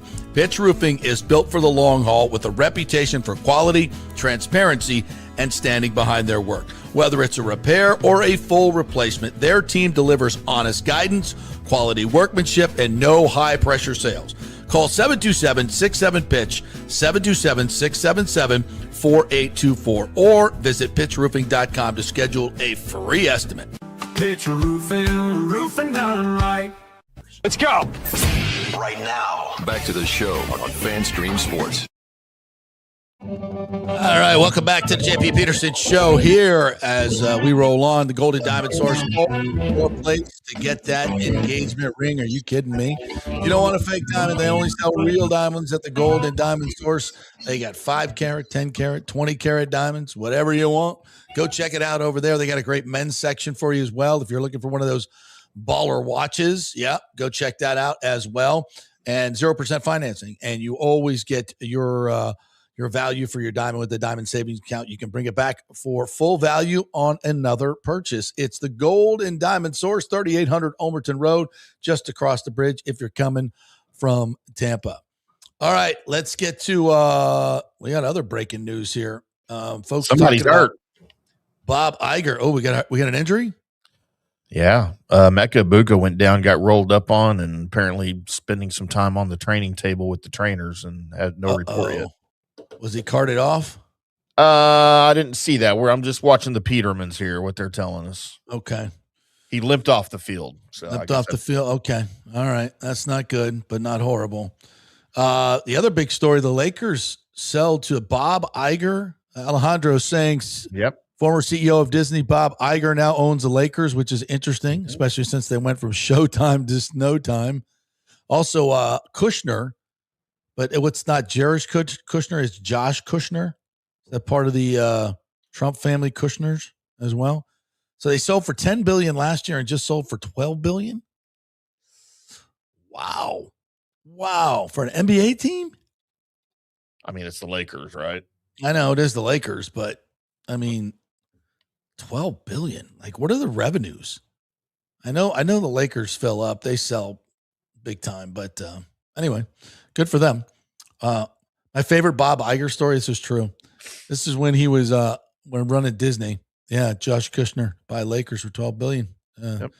John Hill always watching CNBC. So I had a press pass to the Masters. This is early 90s. And the press pass got you in everywhere that the members would go and everywhere. And there's a little area that's roped off by the 18th, between the 18th and the 9th green. So it's a members section. And it's like got a bunch of tables and stuff near the putting green. And I was sitting down there having a cold drink, taking a break. And Bob Iger's like walking up and down the ropes trying to get in where I am. my little 23-year-old ass. And he was the CEO of Disney at the time. We're like, damn, this guy can't get in here, but I can. So do you need some help, Bob? Getting in? Let me help you out. Get you past the velvet ropes here. I can help you out. All right, what else we got? Jumbo FPS says Caminero will be entering his prime when the new stadium opens. Ain't that the truth? And, they will. This is the whole reason. I heard some people talking about the new stadium and everything and Camaro's contract. I'm like, look, this is the reason we're doing this, so we can have money. If we stay in St. Pete, like some people are talking about, oh, we don't need to move. The Trop's fine. It's fine for now. Lord. But if you want to be in with the big boys, this is what you got to do. And that's what's going to make this Caminero contract happen, is all the revenue they're going to make from the surrounding areas. That's the idea, folks. And I don't think people talk about that enough, Timmy. It's always about what the Rays are getting and how much we're spending in public money. You know, it's like, what are the community benefits? And one of them as a Rays fan, and yes, there are, you know, millions of Rays fans out there. Maybe not millions. I don't know. What is, we've got 4 million people in this market, close to 4 million people. How many of those people are, quote, Rays fans? I'd say about 1 million, 1 in 4. Count around the rest of the country too. You know, people either, you know, tangentially watch a few games or go to games. What's the total number that actually go to one game a year? Couple, you know, a few 100,000. Yeah. So anyway, Jumbo says, I'll bring the spaceship ladies to the next public forum. Vote will pass 7-0. Big time. JP, Chris Cole is reporting that Baker and Bailey have had words on the practice field. Bailey's trying to make a name for himself, clearly. Good. And Gedeke's going to beat his ass. If he might be picking on the wrong guys, though, right? Like, yeah, big time. Big time. I'm okay with that, but choose your battles. But if you're the Jets, you love that. I mean, you do something like you're just a nothing franchise forever. Like, and they almost beat the Bucs last year. We almost handed that one away. Yeah. Horrible Cole without Gino. Yeah. Chris Cole says, I believe in the Rays when they do something in the playoffs and not one and done like everyone keeps saying about the Bucs. Yeah, you ain't wrong. You ain't wrong. I mean, that's why I'm giddy about this team. Just let's get the stadium done and, you know, let's get into the playoffs. This AL, you know, this American League is not, you know, it's not great. We're as good as anybody, you know, certainly the best team in the league record-wise by far. So why not us in the postseason? If it's any year it's going to happen, it's this year, Chris. But I get you. You're 100%. Until they do something in the postseason, it's been a long time since we've won a series. Yeah, another brawl erupted today, expected. But like I said, the coaches. How about Coach Charlie copping to that? That was good. That was good. Figured he would, right? I mean, yeah, exactly. You know, you coaches love that. Bowles has gathered the defense and screamed at them for all the fights. Yeah, whatever. Screamed at him like, attaboy, go get him, boys. Keep it up. Aviation says the ACC might be one of the top 2 conferences this season. Interesting. So who's that going to be? Miami's going to be good. Who else? SMU. Okay. I always forget SMU's in there. Yeah, I know. SMU could be good. Yeah, interestingly, Miami and SMU don't play this year. Of course, yeah. Miami's schedule's easy. But they'll play in the ACC championship game, maybe. Hopefully. I think FSU is better, but they're not going to be a national contender. So and a lot of people talking about NC State. I'll believe that when I see it. They have years where they're good, but again, that's 3 teams. 4 at the out. You know, Clemson might be good. You know, I don't know. Who you got to convince me of that, Aviation. SMU and Miami are the only two ACC teams in the top 25. Yeah. To start. I mean, Clemson. Sorry, number 23. So, Aviation says, regardless of how good ESPN upplays Florida and Mississippi State, well, ESPN's always going to support their SEC programs, their product. Yeah. Florida Car Club says Todd Bowles, Hal McRae, and Barry Melrose need to come into the Rays dugout with motivational speeches to tone down the offense. Might be a little difficult with a couple of those guys. Oh my God.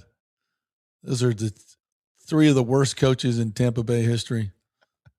Although I love Hal McRae definitely was a badass. I like Barry Melrose. He just wasn't very good with the Lightning, was he? Bane is unblockable today. Yeah, he is. Pete Scholz, UM tough schedule? No, UM has a easy schedule. I don't know where you're getting that. Easy schedule. Michael LaRue says Elijah Simmons was rolled up on and limped off the field with the trainers. Damn. He's been having a really good camp. He's a big man. Congratulations to Michelle Tafoya on winning the GOP Senate primary in Minnesota. All right. Good for you. Like that. I love her. Love her. Yeah. She's really taken to politics really, really well. I mean, she's a great communicator, fantastic communicator, and a solid conservative. Really, really. And that's, one of the biggest problems that conservatives have is explaining the message. And, I not to get too political right before we get political, right? What's going on right now with the GOP? They just want to point to these Democratic socialists and say, look how bad they are. Look how bad and they are. They're freaks. It's a freak show. They're not going to win any general elections, but whatever. But what they're missing is people are upset about the economy. Mm-hmm. And instead of, telling everybody how crazy these people are, go do something. Do something positive for the economy. The stuff Trump is doing long-term is good, in my opinion, bringing back manufacturing, all that stuff. It takes time. It really takes time for all that to take root. And obviously the war is killing him in the short term. That's not good. But you got to have a better message. You got to fix healthcare. You got to freaking fix healthcare. That's, people don't just say, oh, they want to do universal healthcare and that's terrible. Well, what you have right now sucks. It's terrible. Our healthcare system is completely broken down in this country, in case you didn't know. So go fucking fix it. Don't just talk about how crazy the other side is. Do something about the wealth inequity. It exists. Socialism is not the way to go, but people are glomming onto it because our capitalism is run amok. Yeah. It has run amok. There's too much at the top. On the surface, it looks like a better alternative, but it's really not deep down. It's not. I mean, it doesn't work long term, but if you just say how bad they are and don't do anything about the ridiculous wealth gap that exists in the extinction of the middle class, you're going to lose eventually. Do something. Don't just say how bad everybody else is. What do we got here from Jimmy J. Voyager? Says Peterman show up on vote day to support the deal. We all head over to Riveters to celebrate and party after. Amen, brother. I'm with you. We'll set that up. We'll put that together. And we show up on groundbreaking day to support. Then we invite the new Rays ownership to a celebrity party. Around on me. Absolutely. Rick says the hurricane will start strong, then fizzle out at the end. Hurricane Cristobal. Just when he gets to the coast, he'll forget how to take a knee and break apart. I hate to say that, but it's true. Aviation says, I feel like the Bucs only have depth on the D line. Other than that, not good. If AWJ or Tyke goes down, the back end is in trouble. I agree with that. There's no depth in the defensive backfield at all. Nobody really has depth on the offensive line, but the Bucs certainly don't. I don't see any depth there that they've built. Not good. I still think, Chukwuma is coming on. He's got good skills, but I don't think he's ready to fill in for Wirfs, the left tackle, if something were to happen long term. So, yeah. What else? Mecca Buka rolled up. And by the way, this Lakers sale, what does it mean? Unfortunately, I think it means it continues, to cause costs to go up for the fan. I mean, where are they going to get their return on investment? They're going to start charging more for tickets, and it's ridiculous as it is now. We need to go the other way, not that way. You're pricing the middle class out of all the games, and that's pretty much already happened. So that's no bueno. As these things go up, it's not. I don't think that's fan friendly. All right, what else we got here? Sebastian Janikowski's jersey number being retired. Oh, on August 29th, the first game at FSU. Oh, cool. I'll have to go up there for that. That'll be a party. If Janikowski's involved, yeah. He knows how to party, that dude. Yes, he does. I've had a few beers with that guy. He takes over the room. And yeah. Alejandro says Disney going to be the sponsor of the Lakers like they do here for the Magic. Well, I don't. Is Bob Iger still running Disney? I know he came back for a little while. John Hill, tell me what's up with that. All right, I think we got Emeka. I see a lot of that stuff on Emeka. We don't know. We won't know until we know. So let's hope it's not an ACL or anything like that. All right, kids, that'll do it for us today. Anything we missed? I don't know if you saw this. We got the USF thing. Let's play this. Yeah. So USF's social media department's putting out a lot of cool stuff. This gives you a little bit of feeling for what's going on over at USF, the energy that Heartline's bringing to the table. This guy had an outstanding offseason. Went from rank 66 at the end of the winter to the most improved guy overall at the end of the summer. The hero of Broward County, Shamar Miko. This guy, dynamic playmaker, elite with the ball in his hand. So 4.5 hours ago is the Athletic 2026 Freak List of the Year. He's on the freak list. James Selden. On the freak list. You want to get on the freak list. I think if you're, that's always a good list to be on, right? The freak list. Yeah. The Athletic has these the physical freaks, the freak list of college football, and Cam Selden's on there. Yeah, that boy's yoked. It's awesome. He'd be yoked.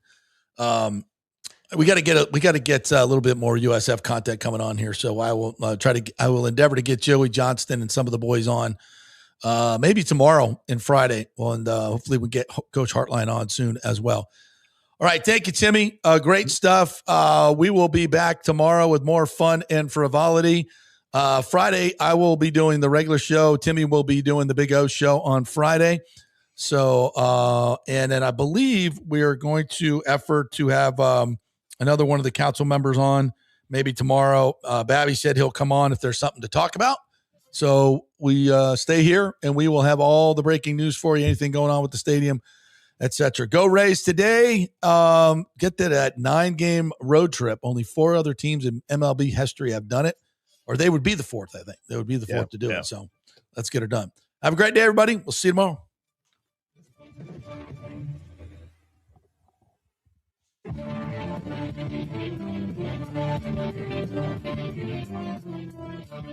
Thank you.